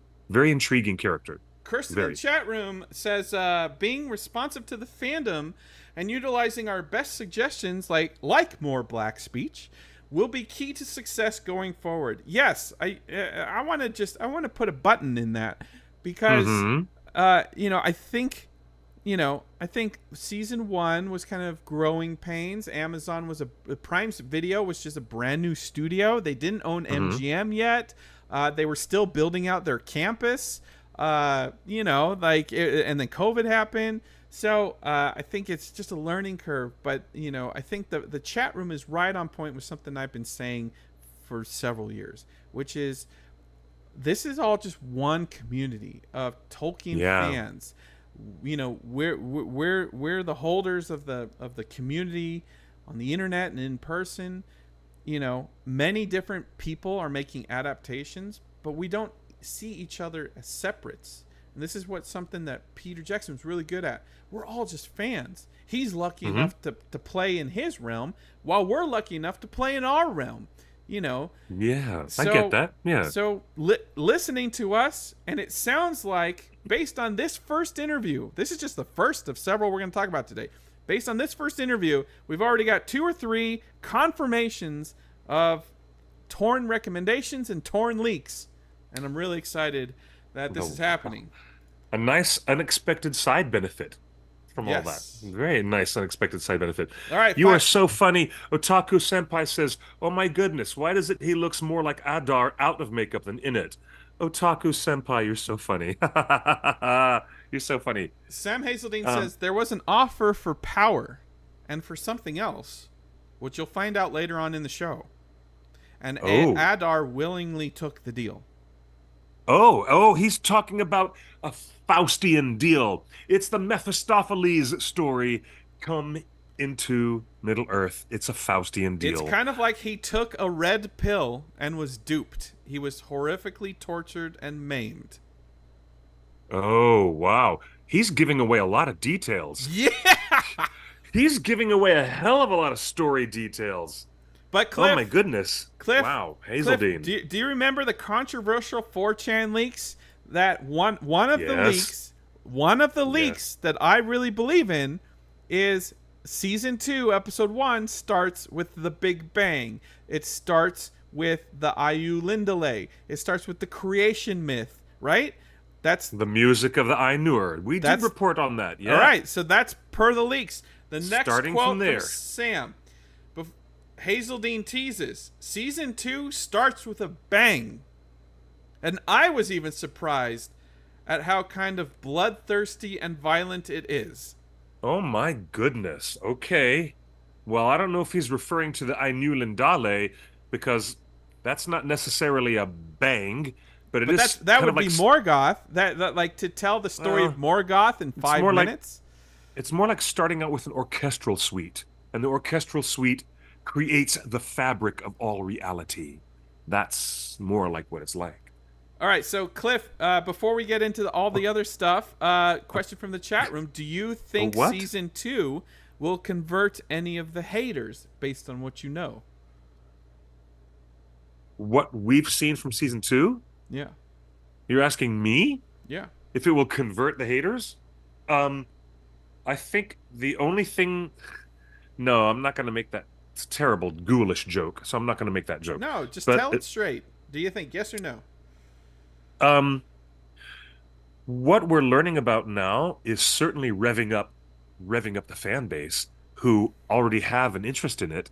I don't know anything about... disrupts the orchestra with his electric guitar in a performance reminiscent of Bear McCreary on stage. Okay, yeah, no, hey, I don't know what it's going to take to, check the haters and make them come over to love the show, but getting a glimpse into the Silmarillion and such a massive specific thing as the Anulendale would go a long way towards bringing a great deal of interest into the show. It really will. I'll say that much. Here's what I think. Me, I'm very, very interested in it. I'm totally interested in this. All right. Here's what I will say. Might hold. Here's what I will say. We have the benefit of 25 years celebrating our 25th anniversary. Indeed. I can tell you that it's been 20 years since we watched Lord of the Rings trilogy in theaters. And there are some people in this community, well-respected people, that still have nothing nice to say about Peter Jackson's movies. They just don't like it. The Hobbits should have never gone to Gilead. You ruined Faramir. What are the elves doing at Helm's Deep? You've totally ruined the ending. The emotional impact of the ending. So there are many long-term complaints of Peter Jackson's movies. Did those complaints ever subside? No. But the people that hated on Lord of the Rings 20 years ago learned to allow other fans to have their own opinions. And that's all we need to do. If people want to hate the show, you can not hate the show, but don't get in my face with it. If people want to love the show, let them love the show. But I can tell you, I just spoke to some people last week that did not like the Two Towers, think it's the worst apocryphal thing ever done to Tolkien, and they still don't like it. They will never watch it again. In fact, they never watched the extended edition, because why would they want to watch that thing get ruined even more? So Will the Yeah, haters yeah, yeah. turn? No, I don't think so. They just they won't. No, but taking a big adaptation approach to distinct, powerful elements of the Silmarillion that we all know as distinct, powerful elements of that book. That is incredibly exciting. It's so And exciting. Yeah. if I just and need it's to just find a a way rumor back. still, the 4chan rumors might or might not pan out to be true. But look, Hazeldean says season 2 starts off with a bang. Is he talking about the creation Big Bang? Is that what he's talking about? I don't know. All right, before we move on to the next official release this week, that's just the first one with Sam Hazeldine and the Uruks. Cliff, final thoughts based on just this, the Sam Hazeldine introduction. Has your enthusiasm gone up 10%, 20%? Is it still here? Oh, no. My interest has gone up about 30% or more, maybe much more, because of the combination of these new drops of information coming from just this one. all of just us. on Just this Sam Hazeldine interview, coupled with what I've seen in the teaser, is very exciting. And yes, it has really piqued my interest because I thought Adar was one of the coolest new characters. By the way, I've been sitting on some Adar scoops for 8 months now, and I'm still not ready to reveal them because today we're talking about official stuff. This is not a gossip show. Stuff. The Green Dragon gossip will wait for another day.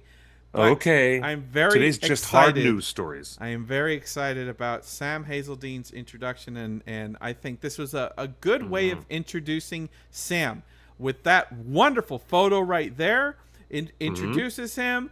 He talks about the handoff from the previous actor. He talks about what to expect, what brought him to the role, things they added with the more black speech.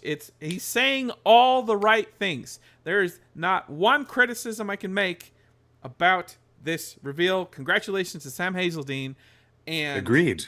Adar. All right, moving on to the next official release.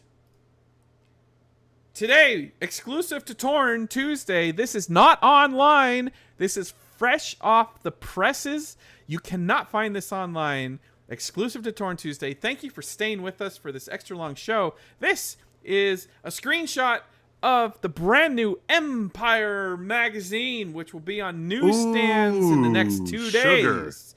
Wow, look at you bringing out the big guns now. We've got the two-page oh goodness. Rings of Power Empire magazine exclusive. And here we go. Let's get us out of the way. Quote. Then they interview Lindsey Weber, the executive producer and third leader of the show. If McPain are the showrunners, Lindsey Weber is the executive producer. She took over when the writer strike happened and McPain had to leave. Lindsey Weber took over. So if any season has the darkest fingerprints of Lindsey's craft work, it's season 2. Okay. So Lindsey Weber gets the exclusive interview for Empire magazine. She says, it's a very dark moment when Galadriel finally gets to put on her ring Nenya. Something we hope we've captured in cinematic fashion at the opening of season 2. Wow. So the opening of season 2 would not be the music of the Ainur. It will be Galadriel trying on the ring of water, the ring of adamant. Yep. So I guess that's Nenya. We build up the leaks, we tear them down. That's what we do. Lindsey Weber goes on to say, this season we get to play with some of the storytelling around what the rings do, and I think most importantly, what they do to our characters when they're wearing them. They change people in ways that might be good and ways that might be less good. We see a real different side to Galadriel. Cliff, do you want to see a different side of Galadriel? Well, I've said this at major conventions when people are like, oh, why is Galadriel this way in season 1? She's so revenge driven and she's so hardcore. And so narrowly defined. And I'm like, wait a minute. I said this in front of thousands and thousands of people, and I'll say it again today, that it makes sense for the writers to start with Galadriel at point A and then advance the character over many, many seasons, all the way from A to Z. Big story arc across a very big alphabetic change. A, B, C, D, all the way down E, F, G, H, I, J, K, L, M, N, O, P. But by the time Galadriel gets to put on a ring, and if we're getting a bit of a reveal here from this Empire magazine, if Galadriel is going to start changing, maybe the Ring of Adamant is going to be part of all the other worldwide events that are going to change her character from where she was in season 1 to a very different Galadriel that we will find at the end of season 5. This is part of what it means to be a television writer. This is their job, to be television writers. You have to advance and have this I'll tell you how she's advanced. planned evolution. Lindsey Weber says, Galadriel is humbled. She's had to own up to her own mistakes. She's had to accept that her intuition maybe isn't always perfect. She's had to face the question of whether she's wrong and decide which way to go to set right what she had a hand in unleashing. Oh, so that means in response to her feeling guilty for allowing Halbrand to be this close to everybody in Eregion, she's going to start trying to do things to make up for that. Okay, very intriguing. All right, so that's page 1 of the Empire magazine, but page 2 is the juicier portion. They're really letting some interesting details out about the whole plot structure of season 2. I tell you, Wow. these first 2 articles here are like batting right at the fans. These comments that these people are making are not going to do anything for a casual audience. You know, the 37% that most people never even finish the show. All of these comments are specifically for you and me and this chat room right here. It's for the fans who operate and consider every word and phrase spoken on or about the show from the creatives. Indeed. And I'm we like what we're hearing, but Cliff, you wait till you hear page 2. Page 2. Let's bring it up. Oh, goodness. It is a quarter page at the bottom. It's not a lot. Wow. And let's bring up the first comment. Oh, wow. Look at that. The relationship between those 2 characters and those 2 actors of Celebrimbor and Annatar, Charlie and Charles. Charlie Vickers and Charles, what's his name? Who plays Celebrimbor? Edwards. Charlie Vickers and Charles Edwards. Chuck and Chuck. Yes. Is something Not to we're be so confused. proud of, says Weber. It is a spectacular performance from both of them and a really compelling story that's very much at the heart of what we're doing this season. Sauron wants to control all of Middle-earth, and he knows he needs rings to do it. And he needs the greatest of elven smiths to make those rings. Wow. Well, this is what everybody wanted in season 1. This is a description of what every single person wanted to see manifest Why in didn't they season just 1. shoot this in season 1? Don't know, because they were saving it for season 2, I guess. But I love this we got idea. a chaise lounge Celebrimbor that teleports around Middle Earth by himself. Like this, Cliff, is everything spoken here true to the lore? Sauron wants to control all of Middle Earth, and he needs rings to do it, and he needs the greatest of elven smiths. Yeah, this is how he came up with this plan, was to get the elven smiths and Celebrimbor involved. Yeah, and that's exactly what he wants. So this is straight. Yeah. This is straight canon. This is what you. It would be even more accurate if that little mini paragraph said the word Annatar instead of the name Sauron. That would have been it. That because the very next Oh, paragraph, bring it. We will Bring it. see the creation of lots more rings.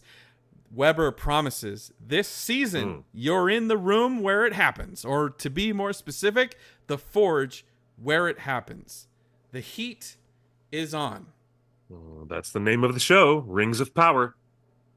That is the name of the show. So Rings we're of going to Power. see the rings be made. This is confirmation that the Wow. rings are made. I had no idea this Empire magazine was so close to print publication, and that you had gotten your hands on an early sneak peek at it. That's But great. folks, I gotta say, that's great. Cliff was just hinting at something. Annatar? That wasn't a hint. That was a. But has anyone ever said the word Annatar, or have we just assumed that was Annatar in the blonde wig? No, the word has not been said on season 1, and the word Annatar has not really been said in any of the press or early marketing for season 2. Let's zoom in, folks. Let's zoom in to the bottom of this. Zoom in. Show me. What do you got there? Zoom in. What does it say? At the bottom left, it takes Oh my him goodness. 8 episodes just to get to 3 he needs to get cracking. And that's certainly what he does in season 2, adopting a new identity as blonde-locked elf Annatar. Whoa! Folks, we have It's it spoiled. officially confirmed in Empire Super spoiled. Magazine. Torn exclusive. Super spoiled. Empire Magazine finally confirms, approved by Amazon Marketing. Wild. This is Wild. the real deal. Annatar, That's it, for the guys. first time, is It's spoiled. confirmed in the show. Spoiled it. It's happening. Wow. Wow. Annatar is really there. Guess what? All speculation can now be put to rest. And Lord knows there's been years and years of it. Forget the All debates speculation. about whether they All have the debates. rights. Do they have Exactly. rights? It doesn't matter anymore. It does. They have the rights. They have the rights. The answer is Confirmed. yes. Confirmed. Here. Absolute. Here you unequivocal. go. I'm very pleased. Well, you know what? Maybe if they had made season 1 into more than 8 episodes, what was it? Was there 10? Was there 10 or 8 episodes in season 1? Only 8, right? Oh, eight last What time, if- 8 this time. What if they had made season 1 longer and included all this stuff with Annatar? My Well, goodness. There you go.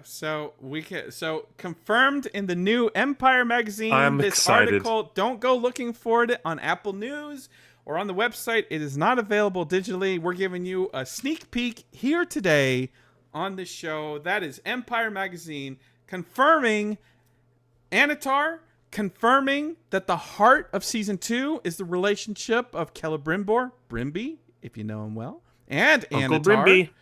Uncle Brimby and Brimby. Annatar is the heart of the emotional story of season 2. This is their season together.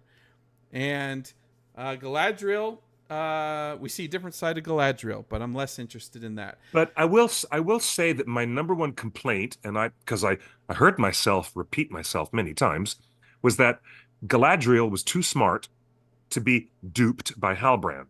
But the real story that I always said I wanted to see was how clever an elf, how clever and smart an elf, such as Celebrimbor, would be completely duped by Annatar. And now we get to see this happen. So I have no complaints at all. Prime Video, you are right on point. This season 2 is probably going to rock. So this is actually really cool. All right, so that's really cool news. 2 articles for 2. You've said all the right things. Even if we didn't see anything new, you're saying all the right things, Amazon. This is exactly what we want to hear. Annatar is in the house, baby. Annatar is in the house doing the things that he's supposed to be doing. Yes. Fooling people and making rings. Fooling And people causing- and making rings. That's And it. making- it's a making real a lot of simple trouble. show. But no, I mean, he's putting in the machinations of taking over all of the free peoples. And I want to see how Sauron as an emissary, I mean, Annatar as an emissary, I want to see Annatar go around and try to work his salesman, like he's the vacuum cleaner salesman, going around Middle Earth, knocking on the door and saying, hey, I've got a Hoover. You want to buy this beautiful upright vacuum cleaner? got you Here better. you go. Here's a ring. He's I Professor wanna see Harold him- Hill. Oh my You gosh. got trouble, my Yes. friends, right here in River City. Trouble with the Right here in capital River T, City. and that rhymes with P, and that stands for Rings of Power. Well, that is... This is exciting, actually. Guys, Cliff, I feel like we buried the lead because the next big article is the one that blew up the internet. Let's have it. This is it. This is the big one. That trended on all the websites, was trending organically everywhere for the whole day. So everything we're hearing about Adar, about the rings, about Brimby, man, I'm so excited. And here we go. Bring for the next big reveal from this week.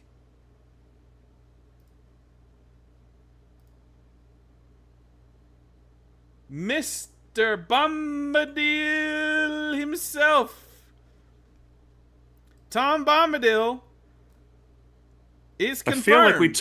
I feel like we talked about this last week, but we didn't on the live show. No, we've been talking about they it announced all this week on long. Wednesday after our show. I know, it was the day after our show. So yeah, real Bombadillo. quick, Let's talk about the armadillo. Vanity Fair got the first look at Tom Bombadil. I'm so excited about this news. It's really cool. So Cliff, we just explained how some of our leaks were proven true, may have been proven true in some of those articles. Some of the leaks may have been proven false based on those articles. But this one, check the date, folks. January 4th, 2023. That is 15 months ago. Torn was first to tell you guys. Torn was first to leak about the Tom Bombadil rumors that blew up the internet. Everybody ran with it. You saw it on IGN and Nerdist. You sure did. And you saw it on Gizmodo and IO9. Everybody was like, goodness. Wait, Torn's got a scoop? January 4th, 2023, we reported Tom Bombadil. It has taken 15 months for Prime Video to confirm this. Oh my goodness. So That's really cool, huh? We have some amazing editorials at the OneRing.net, the wonderful community at Torn and in our Discord. Shout out to Webcrawler and shout out to everybody that's been writing some wonderful in-depth articles. I highly recommend going to the OneRing.net this week and spending some time with some of the articles we posted in the last week. Some of them are long and detailed, and you might catch things that you didn't catch before. So, indeed.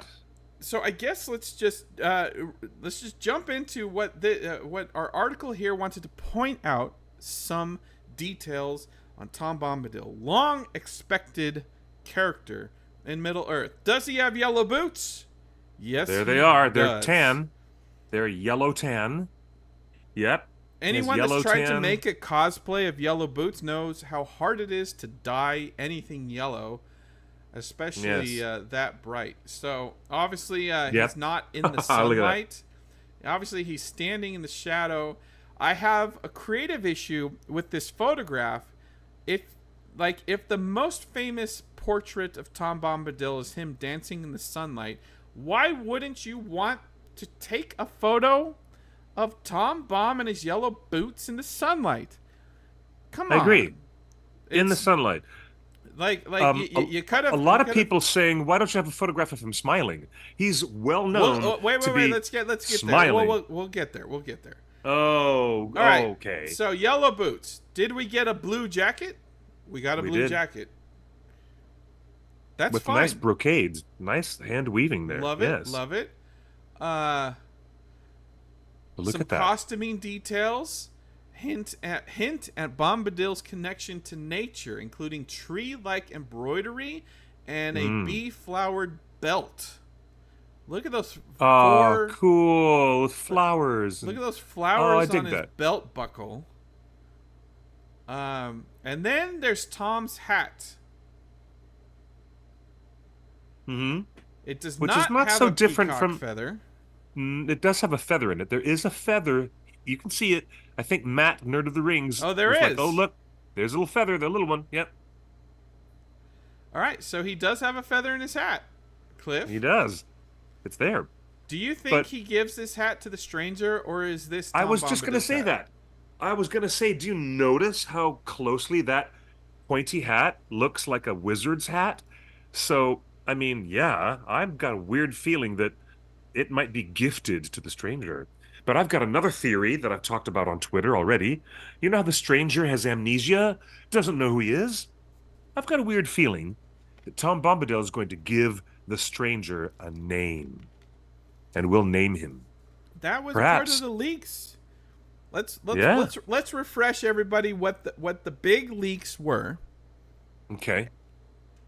which I personally like and everybody else hates.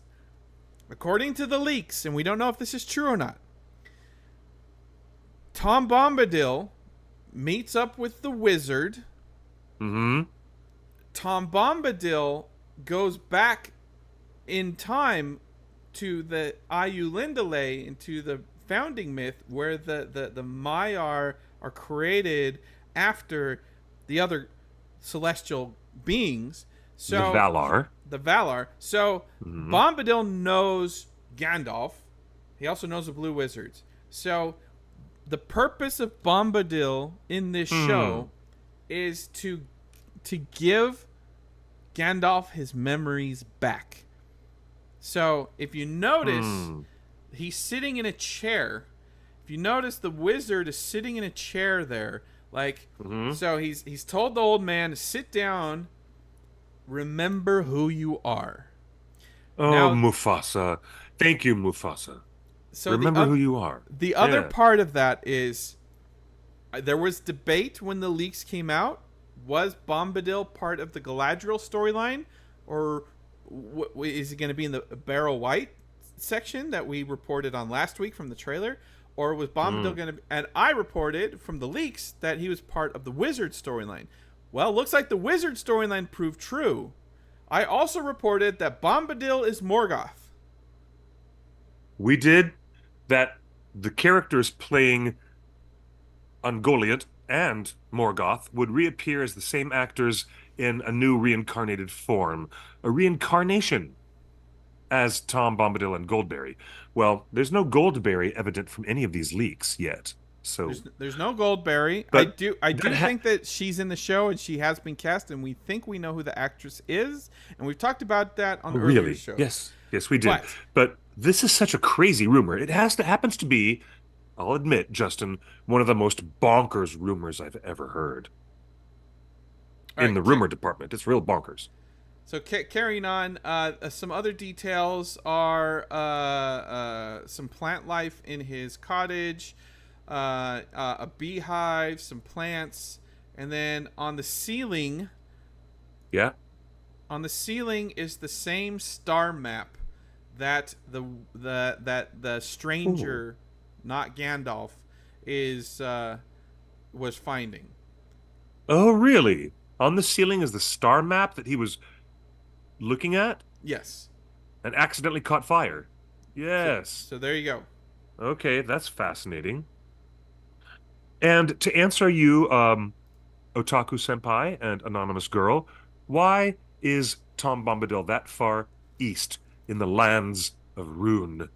And the information we have from showrunners J.D. Payne and Patrick McKay is that Tom was aware of changes in the environment, in the ecosystem, and something bad was going on, and he wanted to find out what was going on with the lands in the east and why such places would become desolate, arid, and lose their green, so to speak. So he's investigating the earth in the Far East. That's what we know. And then let's pull Yeah. up. Why else? No, I can't think of any other motivational reasoning if I were a writer. So this is from Fellowship of the Ring. Apologies for the misspelling. I believe this is Elrond saying Tom Bombadil is the master. No one has ever caught old Tom walking in the forest or wading in the water, leaping on the hilltops under light and shadow. He has no fear. Tom Bombadil is master. Yes, that's right.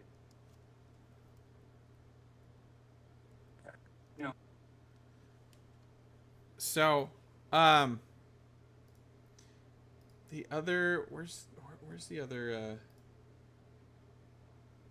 thing about Tom Bombadil? Cliff, what other things did you notice about these pictures? You were talking about being jolly? Well, he's supposed to be smiling and jolly and absolutely filled with mirth. He's filled with the music of nature, and he's a very mirthful, happy character. But we're just looking at all these pictures of him. He's not smiling at all. So what does that mean? Well, it means if they do have photos of him smiling, they did not use them for the marketing. That's all. Everyone wants to know, and I'm just repeating what I've read a million times online already. Since he is well known as a jolly fellow, and everybody thinks of old Tom Bombadil. Old Tom is a jolly fellow. Blue is his jacket, and his boots are yellow. But if he's a jolly fellow and is smiling and filled with laughter and the music of life, which he is in the books, then why is it there are no pictures of him smiling? But I can't answer that. I don't know why. But I do notice that people are noticing that he's not smiling. But whatever. So, Cliff, these other two press hits we've just said are so on point and exactly what we want to hear. Yeah. How do you get Tom Bomb so wrong in his introduction? I don't think Tom Bombadil is being introduced as so wrong. Okay. I hear the conventional wisdom, and I've seen it all over the place on the internet in many different online platforms, but I don't agree with it. I think this presentation... No, I don't agree that... I do not need to personally see a smiling face in a press photo.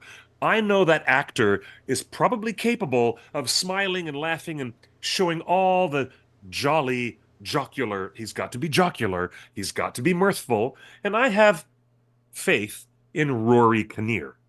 Okay? I know his work. I have faith in Rory Kinnear. I don't need to see a publicity photo of him smiling. So I don't think they got Tom wrong. I think the hat is cool. I love the boots. I think the blue embroidery is really cool. But what's most interesting to me that is really pulling me in as a fan, a book fan, what is pulling me in is that we have a season 1 character who is one of the 5 wizards with serious amnesia. I think that whole concept is a little bit too much out of the box for my taste, but since we're here and we're already in it and we're going to season 2, then I would love nothing better than for that amnesia to be cured by Tom Bombadil. He should be the cure and that's for the what stranger. was in our leaks. That's our what I'm leaks, all about.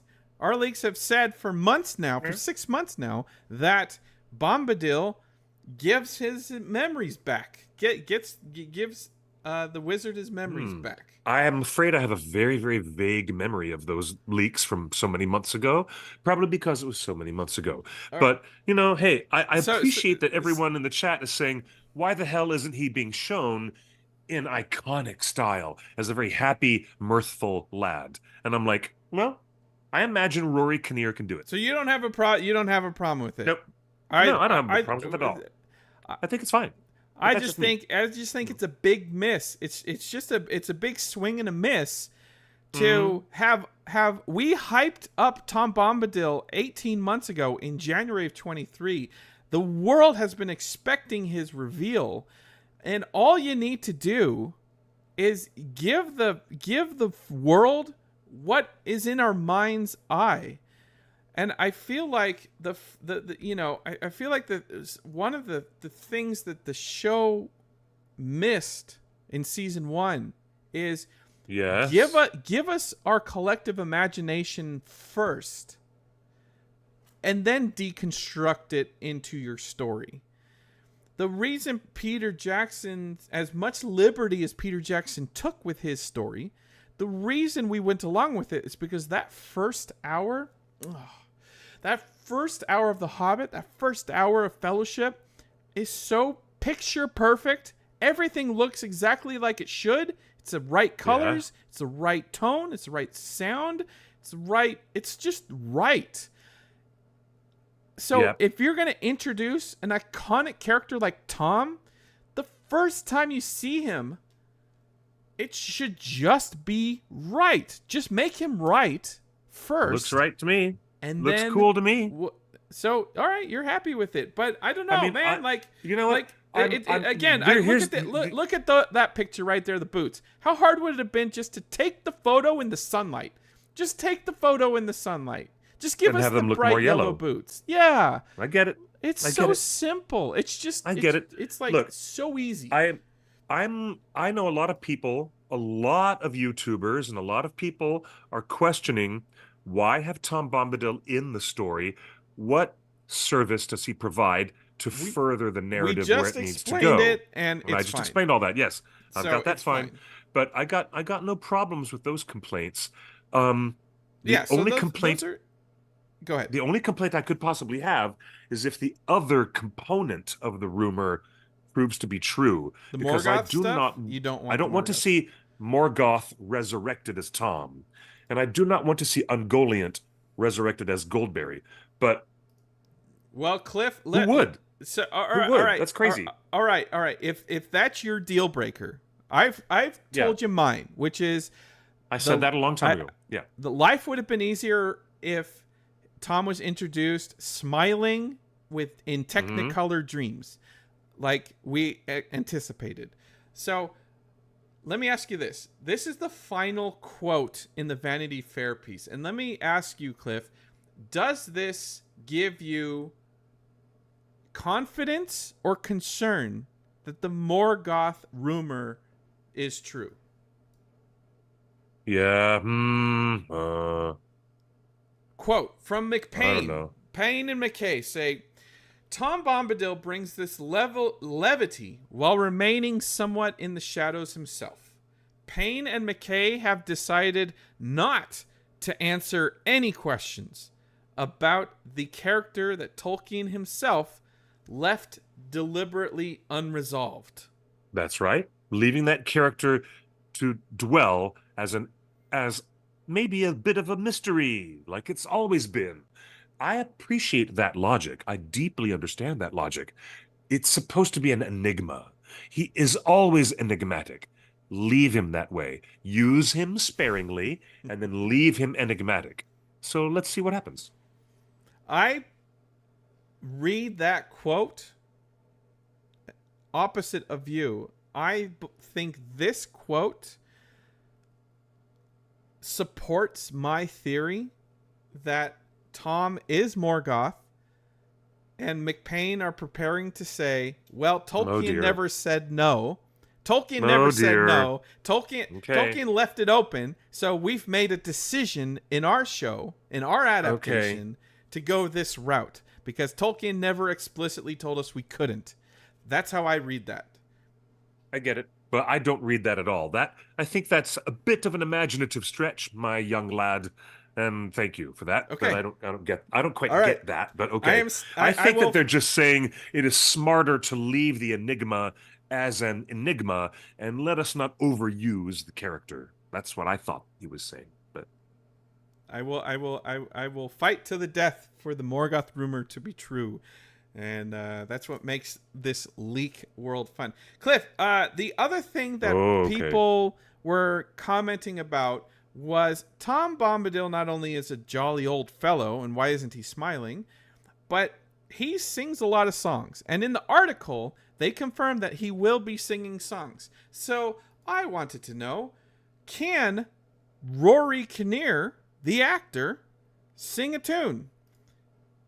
And yes, of course. Let's roll tape.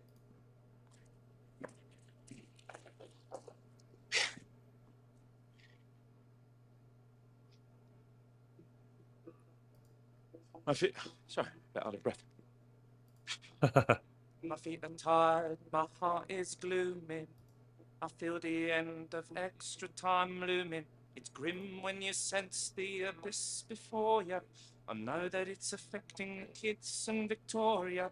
I need to give my life a whole new lease. Just like that famous free kick I scored against Greece. Retrain, though the night is young. Retrain, what should I become? A new destiny, what could I be? Oh, England, you will see when I retrain. My goodness. Retrain, though the night is young. Retrain, what could I become? Hi, sorry, Rory. Urgent phone call from LA, so... Sorry. I'm so sorry. I'm so sorry, Rory. That was illuminating. I just need a chance to have a bit of a think. Never think, David. Go with your heart. David Beckham. That's great. That's really great. All right. What do you think of Rory Kinnear's singing voice, Cliff? I want to break out into Andrew Lloyd Webber, but I will not. I would like to break out singing in my own baritone with Stephen Sondheim, but I will not. I will refrain from all the singing, but I think I'm suddenly inspired. I'm inspired. I meant to say I'm very inspired by his singing. I'm suddenly inspired to ask Rory to join us for the official theonering.net karaoke that we will have at Comic-Con. So when we're doing that big karaoke thing and we're all singing together, I'm going to hand the microphone to Rory and say, Rory, let's go. Elton John, right now. Let's sing. Let's do it. All joking aside, I think he's awesome. He's awesome. He has a very rich stage voice. A very rich voice. I love it. And in my research of finding clips of Rory Kinnear, you won't believe who Mr. Tom Bombadil has already met. No, tell me.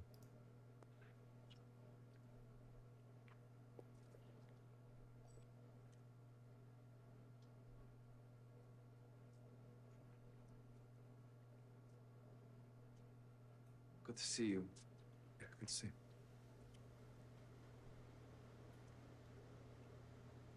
Did you have a good Christmas?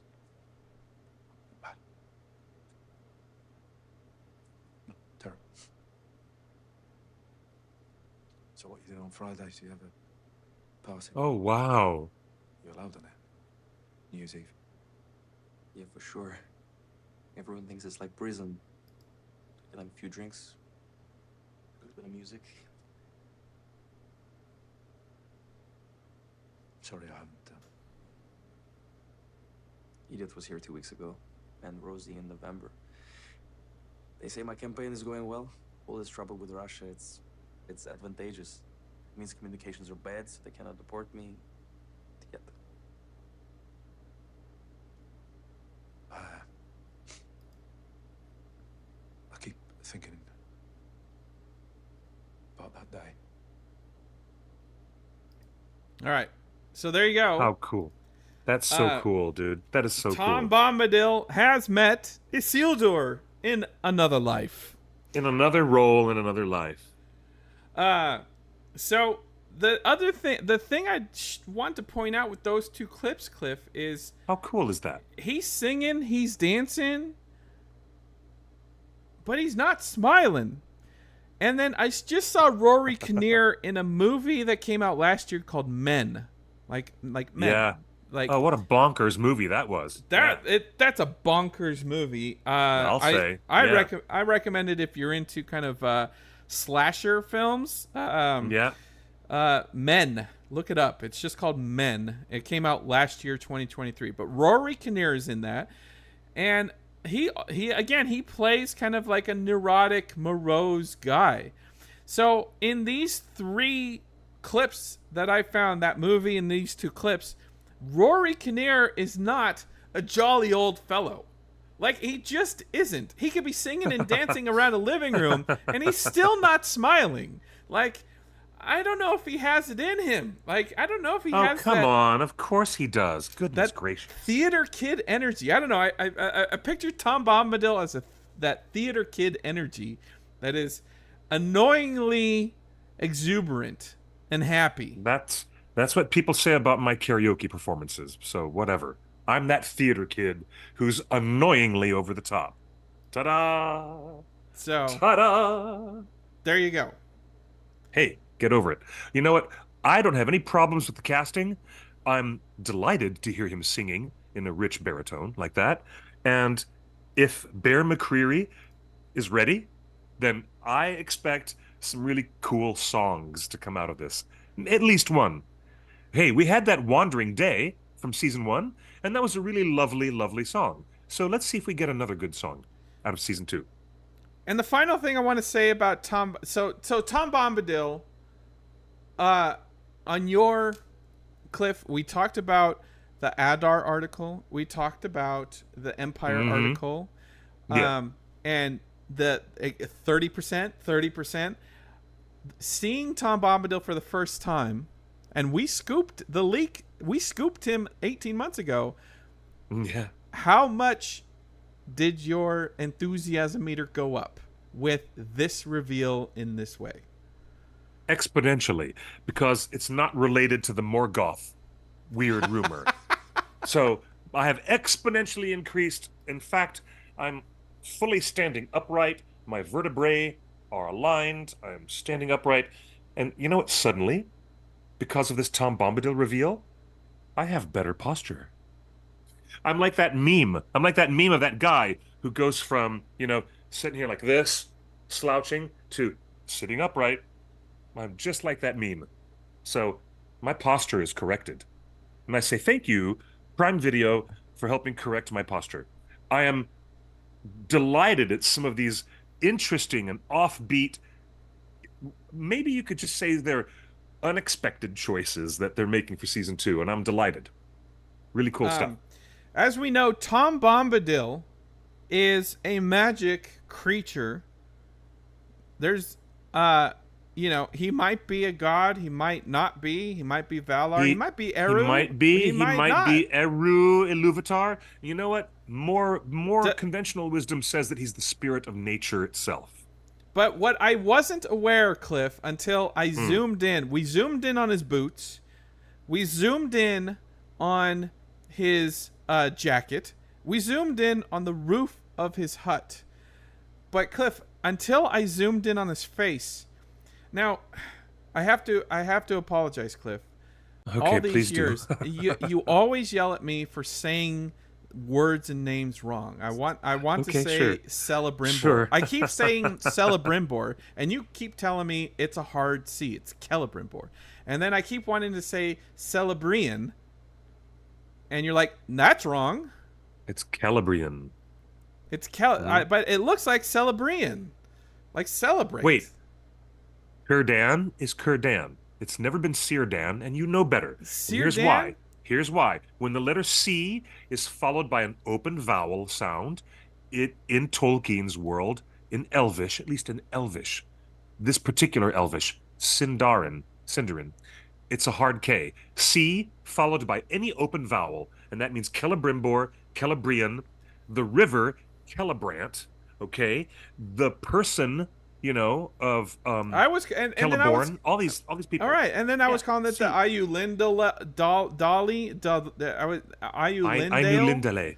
I knew Lindale. See, I can't. I knew Lindale. It's 5 syllables. You can do it. Well, when I zoomed in on the face, we zoomed in on his boots, we zoomed in on his tunic, we zoomed in on his belt, we zoomed in on on the roof. But when I zoomed into his face, Cliff, I need to apologize to you because all this time I did not know that you were supposed to pronounce his name as Tom Bombadil, with the emphasis on the Bombad. Oh, Justin.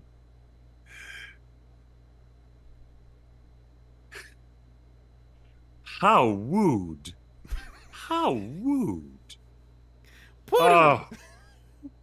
Oh, Bantha Poodoo. Oh, Misa my Bombad. God. Oh, Justin. Misa I would watch Bombad. the heck out of this show. Hey, if Tom Amazon Bombad. Tom Ill. Bombad Hill. He is most Bombad. You are so bad. Do you know what? I've got nothing to say, but how rude. And that's all I got to say. Just, who did that? Stop it. Okay, what? Cecilia is like, what is that? That's Jar Jar Binks. Just to make sure everybody knows. Bombad. That's, sorry. Okay. All right, you're awesome. Thank you for co-hosting this lengthy 2-hour and 20-minute program with me on Tuesday. We're so happy to have you all here with us in our little corner of the interwebs. All bad, really bad dad jokes aside, there's a lot of news in the air. Not much room for speculation. It's just news. And thank you for being with us. You are the faithful audience. And just like the faithful Numenorians, you will be rewarded for being a faithful audience. And Thank the you news for doesn't being with stop us. because, again, you can, if you live in LA or in the Southern California region, $25 for a day ticket on Friday. You want to go Friday at 11 a.m.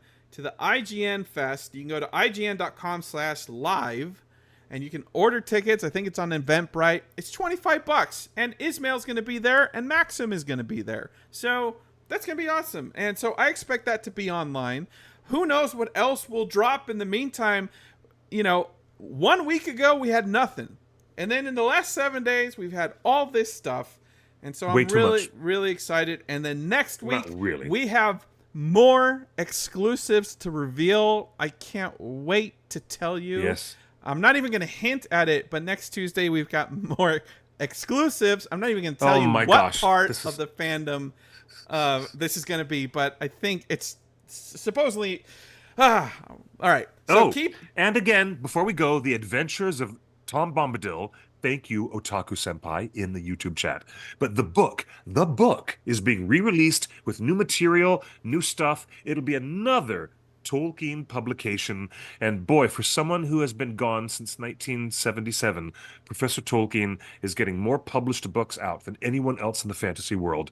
There will be a new, exciting edition of The Adventures of Tom Bombadil, which will include wide selections of poetry, the poetry and the songs that include Tom Bombadil, and other side adventures and interesting thank you. stuff. Last one in the Very chat room cool. reminds us Very that the cool. War of the Rohirrim Annecy Animation Festival panel is next Tuesday.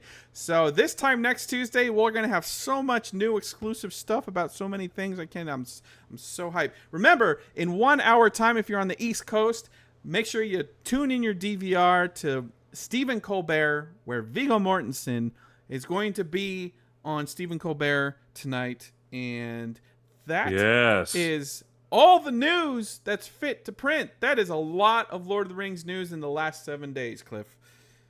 That is a hell of a lot. A hell of a lot. How about that? I am going to say good night, everybody, while I'm busy talking to the chat. I'm going to talk to you guys here as much as I want to talk to you guys in the live chat. Thank you for being with us. Next week, we'll have more news and more surprises, and maybe another trick up our sleeves. Pay close attention to the main website at theonering.net, where I'm going to publish my review of the Viggo Mortensen Western, the brilliant, wonderfully made film, The Dead Don't Hurt. Congratulations to Viggo Mortensen on his film, and congratulations to the very busy marketing team at Prime Video for doing such an excellent job getting out all this great stuff through all these magazines and news leaks and all this great stuff. So we're all very excited, and we will be seeing you here. Season 2 again. comes out at the end of August 30th. It's right around the corner. It's faster than you can say knife. We're going to have a whole new season. San Diego Comic-Con. T-shirt contest around the corner. Just saying. T-shirt artists, graphic designers, and artists, pay attention and look on our socials on theonering.net. Take out the dot. That's us, the One Ring Net, on Instagram, August Twitter, 29th. Twitch. Thank you to. That's right. And But who we are knows if they're going to do theatrical screenings? The Acolyte just did that's right, theatrical they did. screenings last night. So I hope they do nationwide or global theatrical screenings of the 3-episode season premiere of The Rings of Power in late August. Thank you so much for joining us. We will see you next time. We will definitely see you next time. And I say thank you, everyone, for being with us. Follow me on Instagram and Twitter at QuickBeam2000 and follow us at The One Ring Net. That's without the dot. And I'm so happy for you folks being with us. Take good care of yourselves. Until next time, good night and good luck. Or better yet, buenos noches y buena suerte. Bye-bye.